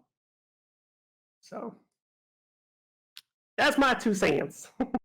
I will say that. Well, I shouldn't say this because Mhm, this is definitely 100% opinionated. I don't mhm. like mobile games. It seems like you don't like mobile games either. I'd like to see them branch away, but because of Final Fantasy 14, them going mobile or them going MMO route with PC and all that stuff, and then also a lot of their mobile games with microtransactions, advertisements. They're making too much money for them to go away from that. Oh, 100%. I know they won't, because you're right. They are like, however, like, I keep talking about Octopath, but I really don't have many to compare. But like, the best part about that one is it is free to play. You play at your own pace. Yes, there's microtransactions, but and there's no ads either. I mean, you've experienced it for a little bit, so like the good thing about it is it's legit a free game. But if you delete off your phone, no matter what, they'll still hit you with, with notifications. Come back, come back. You could hook up a controller to us now. Come back. It's funny. I really want to like get somebody's opinion on it that loves mobile games because like obviously you and I might be too old, too ingrained with consoles or PCs to like really appreciate mobile gaming. Like obviously mobile gaming has advanced significantly within the last 10 years. Like the some of the stuff Apple Arcade can do is insane. But the controls is the only thing that I think is deterring you and I is that we don't want to play sideways and touchpad everything. Well, the sideways part doesn't bother me that much because the Nintendo DS was sideways. Well, I should say touchscreen. I should say touchscreen. Only touchscreen. Like I've. So, okay, so I haven't played. We said this so many times. We haven't played much. Pokemon Go felt very organic. I don't think I had a feeling learning curve when I started playing Pokemon Go. When I was playing First Soldier, that took me quite some time to get used to. I don't think I mastered it by any stretch of the imagination, but I did get pretty acquainted with it. Same with Octo. When I first started, I think it really only took me like 2 days. I know you couldn't you couldn't buy what they were selling there, but for me, it took me like a couple days. It's like, okay, I got this. I'm cool with it. So it really does depend on the game. Like I for First Soldier, like it's meant for a controller. Like is it manageable on the phone? Yes, but you cannot. At least I felt like I couldn't be like super good at it with the mobile controller or controls. So it really does depend on the game. Like to your point, it'd be interesting to hear other people that play a lot more. Like maybe those that played Fortnite on it. Like how great were they in compared to playing on a platform? Supposedly a lot of them use the controller attachment for your phone. I'm sure they do. But those would be the opinions that would definitely matter more. But yeah, once again, it depends on like something like Octo, and I could probably blanket it for like any turn-based type of game or even like a puzzle game. I don't think it's that big of a deal. It's interesting that you said this though because I didn't think about it until now, but it makes the most sense. Mm-hmm. We play Pokemon Go and we have no problem with it, but I think the reason why is because the controls are so simplistic. There's nothing else except for just tap, spin, and throw. With Octopath or any of these other like RPG games or more advanced games, they're all touchscreen, but on the touchscreen there's digital joysticks. It's like if you want the game to be played with touch, why are these joysticks? Octo doesn't have a digital joystick though. It's strictly when you're in the overmap. Yes, you swipe which direction you want to go, and then when you're in combat, it's just buttons. So to me, that's not a joystick. Now, if you want to see a joystick, you look at First Soldier. That one did have like the virtual D-pad and some buttons, and yeah, like I said, it was a hot mess. Because, but you could tell that the controls were for like for actual controllers by the way they set up. Correct. So I don't know, and there might be some other ones I haven't experienced yet that probably are even more shittier. Yeah, but, there definitely is. I played some of them. Yeah, and I'm not looking to do it. Like is there a convenience factor when I'm playing on this? A little bit, yes, but it is definitely not how I want to consume my gaming. Absolutely not. But going back to your rewind for a second, like how they're so popular, and probably mentioned this before, is I think the market for mobile games caters to I'm going to say adults, but those that did not grow up with gaming, because the microtransaction aspect of it is usually that wall of difficulty that they cannot conquer without having to buy in. Versus us, we're able to conquer those type of difficulties because we are gamers. We have the experience. So it's like, oh, that's the hard content that people have to pay to get by. Like, what? That shit was fucking easy. I mean, I'm just being real. I think it's the truth. And I think that's where they're making this money, is because it's somehow in a weird way catering to a dynamic group of people that don't normally game.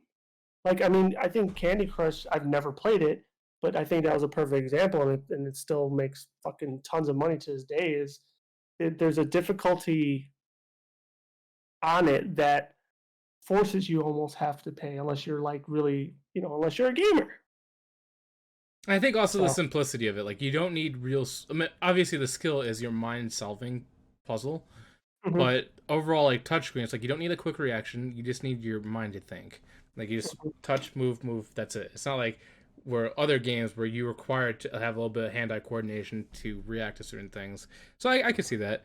But one thing I am gonna have to work on is getting a person on here that is deep into mobile gaming to give us a different perspective, because I feel like you and That would I, be an interesting one. Yeah. even though we're both open-minded to the idea, I bet you somebody that's more uh, involved in it can probably explain what attracts them to mobile gaming compared to anything else. Yeah. So we're gonna have to work on For that. sure. If anybody that plays mobile games is interested, let me know. We'll get you on here at some point. Yeah, that would be an interesting conversation for sure. But I guess to move on, because unfortunately, like, this was all just makeshift. This was completely random when we were gonna make this episode, so we only had a handful of topics and they weren't completely organized. But Mhm. She-Hulk will be the last one. I know you can't really talk about this because you don't really watch Marvel stuff. Um, the only reason why I'm bringing this up is because the last time I think the last time we talked about She-Hulk is when we had Cod Toothless on, right? Yes, I think you are correct. Yeah, because I don't know if the pilot came out or maybe 2 episodes were out. I think there was a couple episodes out. Yeah, maybe like 2 or 3. Yeah. So it's been a little bit since we talked about this, but the season just ended last week, and my opinions on the show has definitely changed since the beginning. So For the better. for the better. Okay. So She-Hulk, when it first came out, I didn't like it because I didn't like the way Jen Walters was talking to Bruce Banner, because it seemed like she was belittling him, even though if you yeah, I know you're not into Marvel. So Bruce Banner, when he was younger, he was abused by his parents, especially his father, um, causing him to get split personalities that he was eventually able to manage when he got older. But due to the radiation, obviously the split personalities, one turned to the Hulk, one turned to Bruce Banner, and obviously there's other personalities that evolve later. And then, following after he was hunted by the U.S. government, he was afraid to lose control because of killing people. There's a lot of things he went through, but Jen Walters belittled him, saying, "Oh, you don't know what you're talking about. I deal with catcalling every day. I know how to deal with anger." That is what kind of like grinded my gears a little bit. But luckily, after the first 2 episodes, that was no longer the case. And I think also watching it with my mom, she kind of gave me the female perspective of it compared to being male, because obviously there's certain things I just can't relate because I'm not a female. But hearing my mom talk about how sometimes women do have to control their emotions a little bit more than guys do, because in the office space sometimes they'll have like a boss or whatever that tells them, oh, they're just being emotional, or just the way they think is different.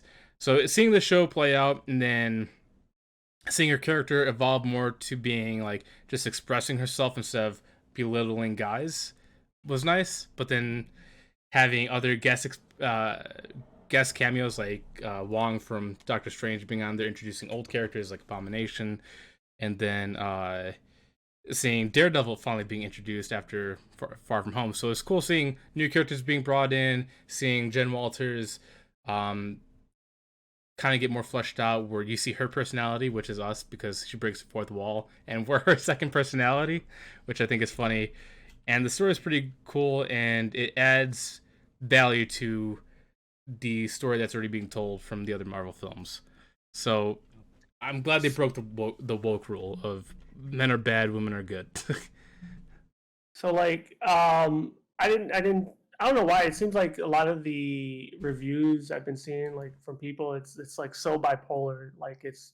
I mean, I'm not saying it's simplistic. Like you're always gonna have people that hate things and people that love things, but it just seems like they're just so opposite of the spectrum. Like there's like no middle ground, and it's like, well, who do I believe? But like it seems like you got sold though more or less. There was more crossover content versus than it just being straight She-Hulk. If it was So She-Hulk, it probably would have if you fit. took, Go yeah, ahead. so if you took out the crossover aspect of the show, then you would pretty much shit on it. I wouldn't say that because, like, I mean, maybe not shit on it, but you wouldn't like it as much. so that's the thing though, is it's hard to take away She-Hulk from the crossovers, because Jen Walters, when she was created, because I did more research on it after Mm-hmm, I watched the show, mm-hmm. her whole character is based off of connections with other people. Like she wasn't originally a standalone. She was always introduced with other people.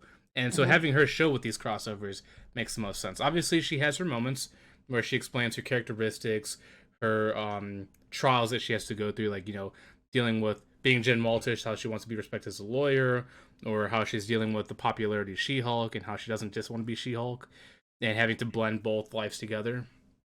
And then also the woman perspective of dating, like people only want to date me because I'm She-Hulk, or people only want to get me because of my popularity or whatever. So you see like her character get fully fleshed out. But what really made it's funny, this is maybe where the bipolar comments come in, because Hmm. you know how at first I hated it because it looked like it was going down the woke route of men are bad, women are good, and then it went away from that. But the very final episode, which they did it as like a little satire thing, the enemy group that pops out that's trying to take Jen Walter's blood, spoiler alert here, they basically said, it's just men hating on a woman because she's a woman, not because of her characteristics or how she got her powers or she deserves it. It's just men hating women just because they're, horrible people. Hmm. And obviously they did it as a joke, so She-Hulk eventually breaks out, talks to the creative writers behind it, and then obviously Kevin Feige is like a robot. So it's like she breaks the own woke rule by like making fun of wokeness, and it made me appreciate it. So it's like if you're a comic book fan, which I'm starting to get into, you'll love She-Hulk. But if you're just watching it to watch as a casual experience, it's gonna be like middle ground for you. But then of course Hmm. there's gonna be people that just want to hate her because she's a female. Hmm. I mean, I think for me, I would just be lost on all spectrums. I think that part wouldn't really bother me. But like, I think with a lot of, and that's why I made the crossover reference. I think that seems to be their model for selling anything in the universe. It's like we're gonna try to sell the character and their story and everything, but we're really gonna lure everybody in. Is we're just gonna throw in all these other characters from other shows in at some point just to tie it in, and you know, like that's the fanfare and that's the selling point for anything. Like that's what I seem to get with any of these shows that come out and all these movies. Like, I mean, it's cool if you're into that. Don't get me wrong. I'm not. I'm So just not. But like, it's funny that you said that because obviously we're in the period of the crossover characters, but like I said, I'm starting to understand. Like I wasn't a comic book, but I'm starting to like learn more about it.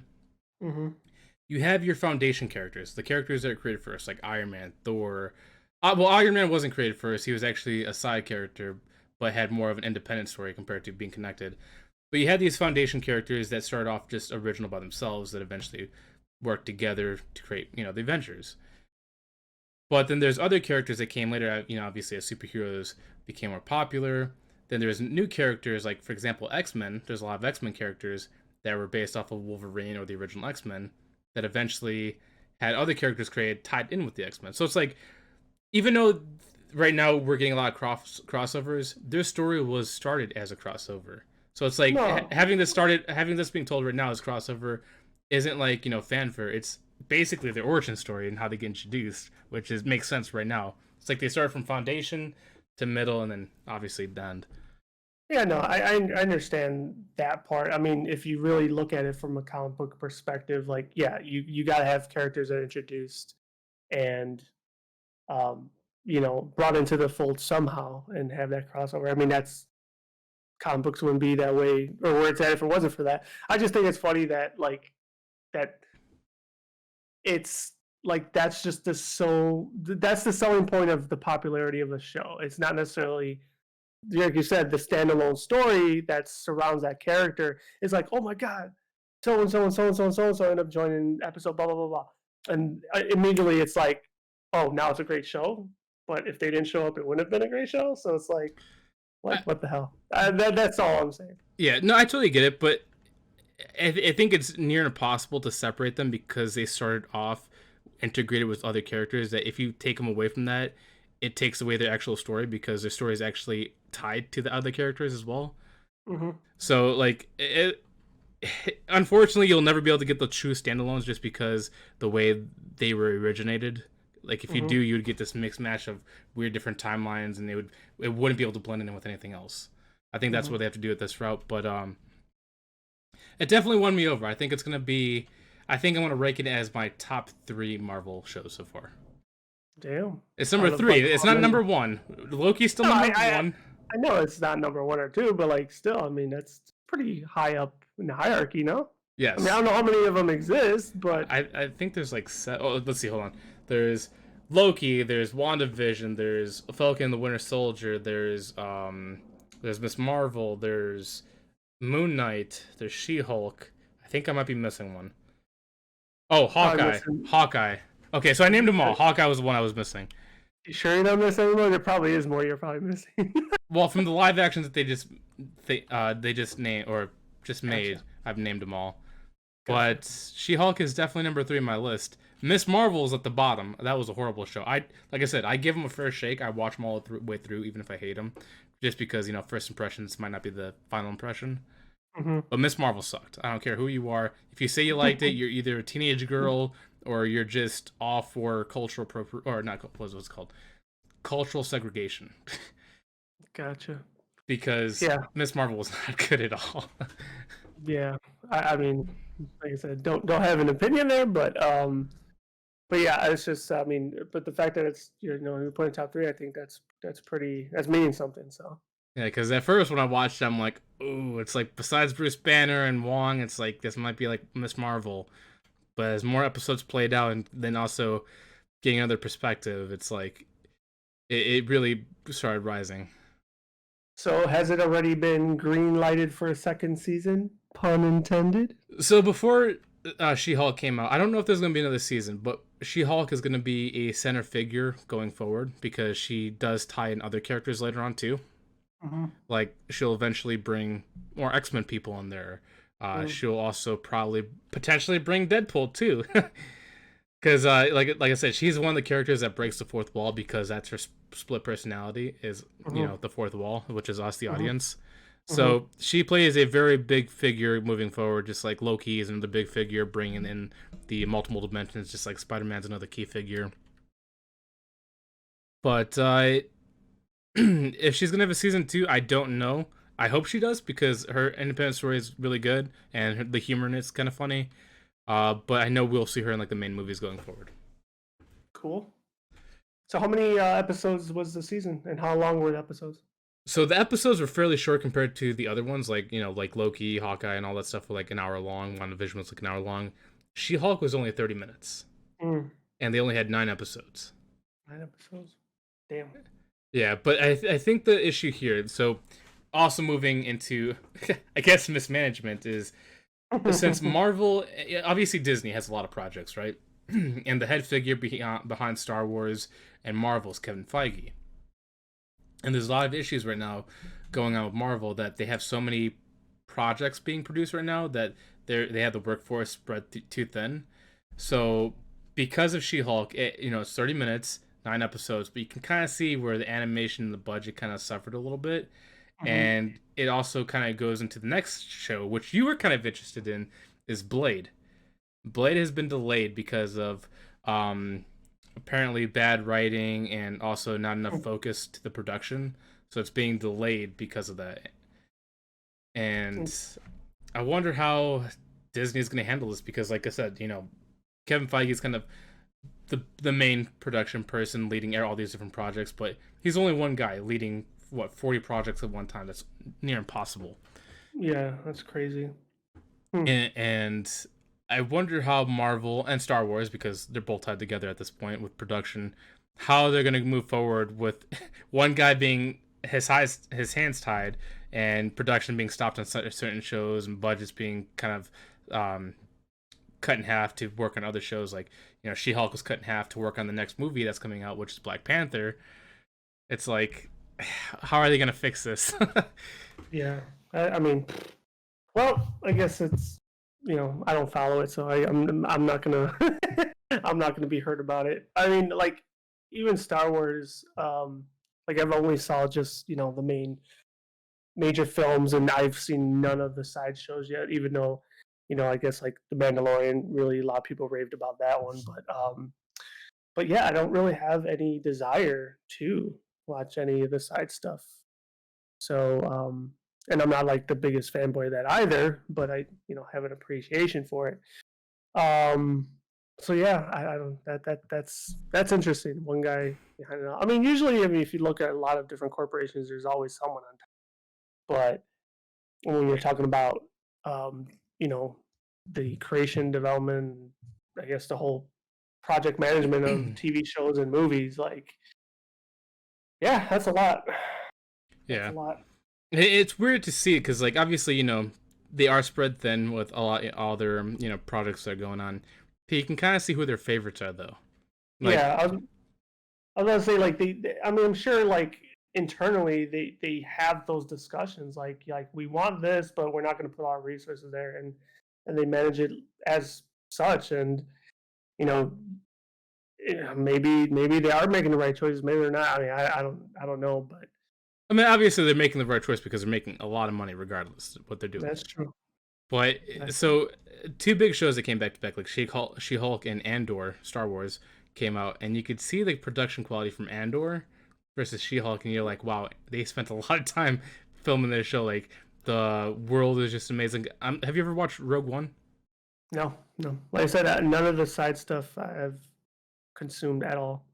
Okay, well, Rogue One was a movie. It was the Well, I mean, bridge but between. I know it's a movie, but it still wasn't part of the nine. That's what I'm saying. Like, it was just I've only watched the nine, and that's it. Okay. Well, so Rogue One was the bridge between Episode 3 and Episode 4. It takes place Okay. in that gap period where the Empire is rising. And Okay. Andor is a prequel to Rogue One, which is going about the character Andor and how he became, the Rogue Rebellion, leading to Rogue One and stopping the Death Star. But the story, obviously, we kind of know because, we already seen Rogue One. That's just kind of filling in the small details before. But the animation and picture CG that they do in Andor is just amazing. Like it's one of the most beautiful shows I've seen so far. Hmm. Like it's good. And Rogue Interesting. One was great too. Interesting. I don't know. I guess like I just don't have like the desire to really watch a standalone of any Star Wars characters universe. Like the one that I thought, I don't know if it came out yet, but the Obi-Wan Kenobi one, or I guess it's just called Kenobi. Mm. That one I think may be the biggest attraction to me, but once again, don't know if I still will even watch it. Kenobi is good. It's also short too, and obviously they're not gonna have a Oh, some season of two. these already. Oh, okay. Yeah, Kenobi's short. There's only gonna be one season because they can only do so much with the prequel. Mm-hmm. Mm-hmm. Um, but I thought that was like a good like prequel for Kenobi going to Tatooine, watching over Luke, and then obviously ties into how Leia gets certain things. So it flushes out the full story from 4 through 6. Cool. But yeah, there's a lot of stuff from Disney. I'd like to see how they play out, but of course, obviously, I feel bad for other projects that are currently being cut or delayed, like Blade, because I've been looking forward to that for a while. Because if we couldn't get Lance Rodriguez Blade, I guess we got this guy. So not Star Wars, not She-Hulk. I know She-Hulk is still a conversation, but out of curiosity, Disney, did you or once again don't even know if this came out yet? The live action of Pinocchio. That did come out. Did you watch it already? So yes, Okay, I because I I want to see was that one. I was pleased with this. So did you watch the original Pinocchio? Of course. Obviously, there's certain scenes that they had to change because it's a little too dark for the kids Mm-hmm. nowadays. But overall, the story stays the same. Okay. There's obviously some minor differences, but it's done in a way where it doesn't deter you from watching the movie. It's one of the better live actions that they've made in a while. And Hmm. I've watched all the live action Disney's. I thought most of them suck. This is a Hmm. good one. Okay. Yeah. See, I haven't even watched them all yet, but I kind of now those I'd probably actually set some time to watch over something Star Wars and Marvel. Like I mean, because that's part of my childhood as well. Like I haven't seen all the live actions. I did see the Lady and Tramp one, which I did Lady, enjoy. that's a good one. Yep, that's one of the Yeah, top ones. that was a good one. Pretty much for the most part, to your point, like you were just describing, Pinocchio stayed true to everything. There's very small differences that they didn't do, but overall, it was all there. I haven't seen Dumbo. I didn't see Lion King. Didn't see Aladdin. Aladdin might be the one I skip, but who knows? They didn't do one for Bambi, right? Or did they? No, they haven't done I one for don't know. Bambi. There's gonna be a couple ones But that are gonna be difficult, like what's it called? The Fox and the Hound. That's gonna be a difficult one to animate because it's Ooh, a that'd sad be a good one. one. Yeah, but that'd be a good one though. Yeah. Love the Fox and the Hound. So I give him. Obviously, this is just my opinion of like the live action Disney movies, but Pinocchio is definitely one of the better ones. Lady and the Tramp was a good one. Uh, Cruella de Vil. Oh, I don't, is it called? Oh yeah, yeah, Corella. Yeah, did they do one or two already? I think it's just one. I think they're making two later on, but they like Okay. they already hinted towards it, but so far only one's Yeah, out. Cruella's yeah. good. Maleficent, both Okay. 1 and 2 are good. Beauty and the Beast is good. Oh yeah, Eh, Beauty and Beast. I guess see too. Um, I'm trying to think. Aladdin isn't bad. The only thing is that if you watch the animated version of Aladdin, Hmm. the only thing that'll make you hate the new Aladdin is that it's a musical, more of a musical than the original, and Really Robin interesting. Williams isn't in it. And I Yeah. think Well, I that's mean, gonna be the big part. Like Will Smith, you love him, you hate him, that's up to you. It's just I think because of Robin Williams, he had too big of a shoes to like fill in, yeah, and it's 100%. it's gonna hurt the movie for him. Yeah. No, I'll probably still watch it at some point. Like exactly what you said. It was, yeah, big shoes to fill, man. I mean, Robin Williams, Genie. Come on, man. Like that's tough. But like if you can get over those differences, Aladdin, mixed opinions. I still think it's one of the better ones. Lion King, I've watched it. I didn't like it, but that's also just me too. Hmm. Like I felt like they're trying to go too far with realistic, and it takes away the characteristics of the Simba and all that stuff, and Hmm. Nala, Timon and Pumbaa aren't even the funny because I think Seth Rogen's in there as well. Yes, he And is. Yeah.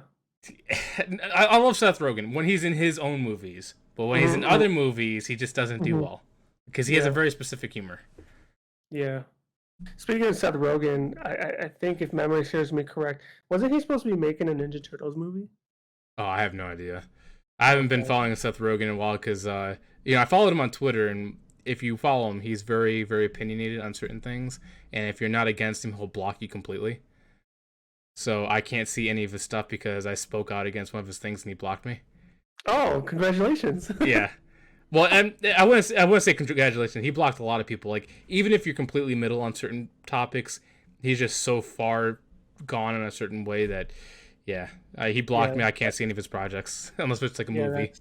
that's not a way to live. I mean, especially if you're, yeah. I mean, it's one thing to be opinionated, but you got to listen to other people. I mean, unless they're really like ignorant or something. But like, yeah, if you can't just listen to somebody else and just have a normal discussion or a little healthy debate, then that's not good. Or even just see it and ignore it. Like I don't. He didn't even reply or Yeah, anything. He just like yeah. seen it and blocked me. I mean, that's a badge of honor, my friend. That's the, I'd be celebrating that. Just like oh shit, when was it? I forgot how long ago it was. And maybe it was we still did the last episode of the podcast. I can't remember, but I got Jeremy Piven to like one of my tweets. I was like, oh, we're best buds now. Well, apparently Seth Rogen are big enemies.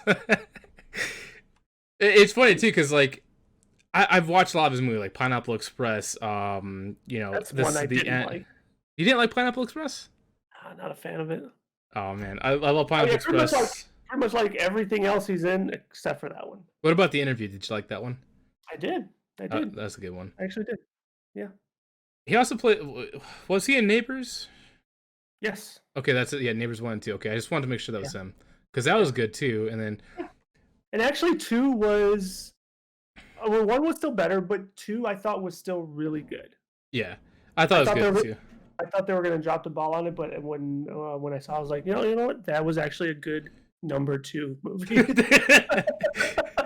But I even like the Green Hornet. I know people didn't like the Green Hornet as much. I like the I Green didn't. Hornet. I did not see that one though. I But that enjoyed once Four again, that Windows. falls under comic book. So Yeah, even Seth Rogen couldn't get me to see a comic book movie. but it's just funny that even though I like his stuff, and like Sausage Party too is another one I applaud. That one I still haven't seen, but I know it's also got pretty high remarks. So I might need to see that one. Yeah, it's funny. It's like this is the end. That's how just Now this, oh my god, this is the end was so funny. But for me, it was Danny McBride was the one that really made me laugh in that movie. Fuck, man, so good. when he turns into the cannibal and he's like, "This is Channing Tatum. He's now my I forgot what he called my gimp or something." The part that made me like literally cheeks hurting was when he started jizzing all over the place. I'm gonna jizz over. I'm gonna Oh jizz yeah, over. It's like, oh him and my James god, I Franco. was fucking laughing my ass off so hard. It was so great. Have you ever But yeah, seen Land of the Lost with Will Ferrell and Danny McBride? That's another good one that you should watch. Will Ferrell and Danny McBride and Land of the Lost is a funny movie. no, I don't think I have seen that one. No, no. You should put on your list. That's where Farrell is like the expedition guy, right? Yeah, and then Okay. he's with an attendant, and they look for like anomalies in the air, and then they get transported to Yeah, another yeah, because it dimension. was a remake. That's right. Yeah, no, I haven't seen that one yet. That's a pretty funny But like, movie.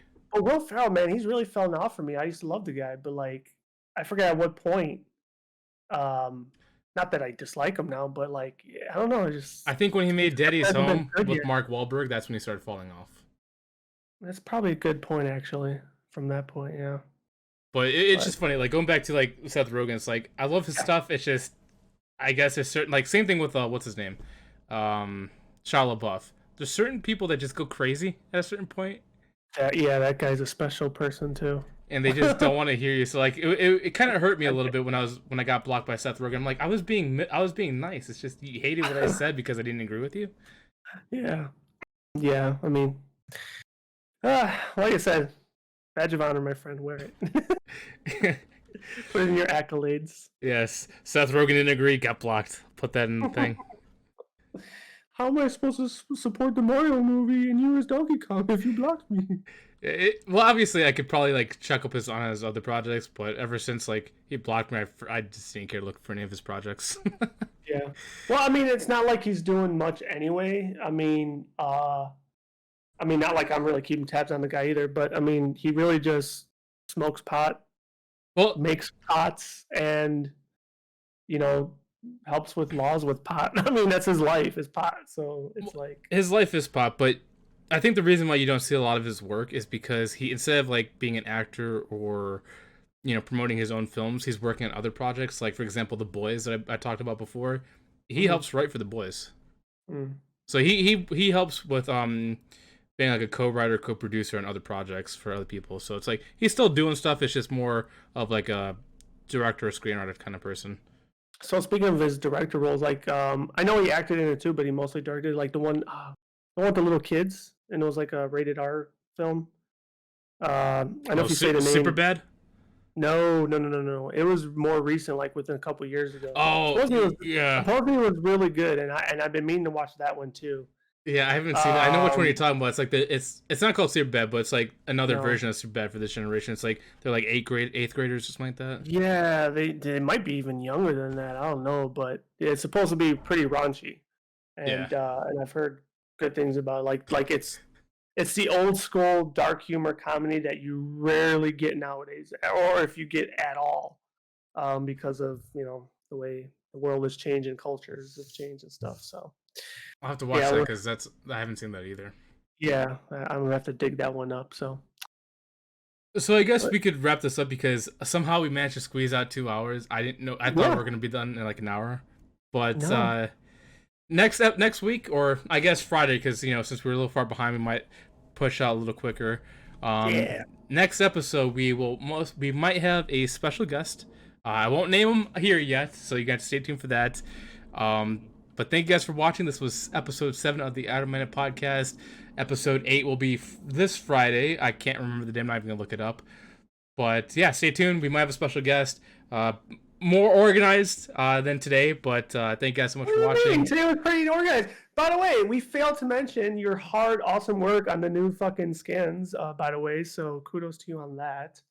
Oh, thank Failed you. to mention that earlier. I mean, that was in my mind. That was like the first thing I was going to bring up in brain fire. So good work on that. So new visuals, everybody, if you didn't get to see it. New Um, visual, new location. yeah, I have a new location, and you said the setup wasn't great. I beg to differ. I think, like I said, new skins look amazing. I think didn't really have any technical difficulties, minus the knock in the beginning that threw you off. But yeah, think everything went well. So Yeah, I'm looking forward to the way things are going to go in the future now that we're fully back. Obviously, there might be a couple breaks here and yeah, there in the future depending on how things go, but so far we got people lined up. We will have topics that we won't forget because the break won't be so long. But we are back. Thank you guys so much for watching, and we'll catch you on the next episode. Peace. Peace.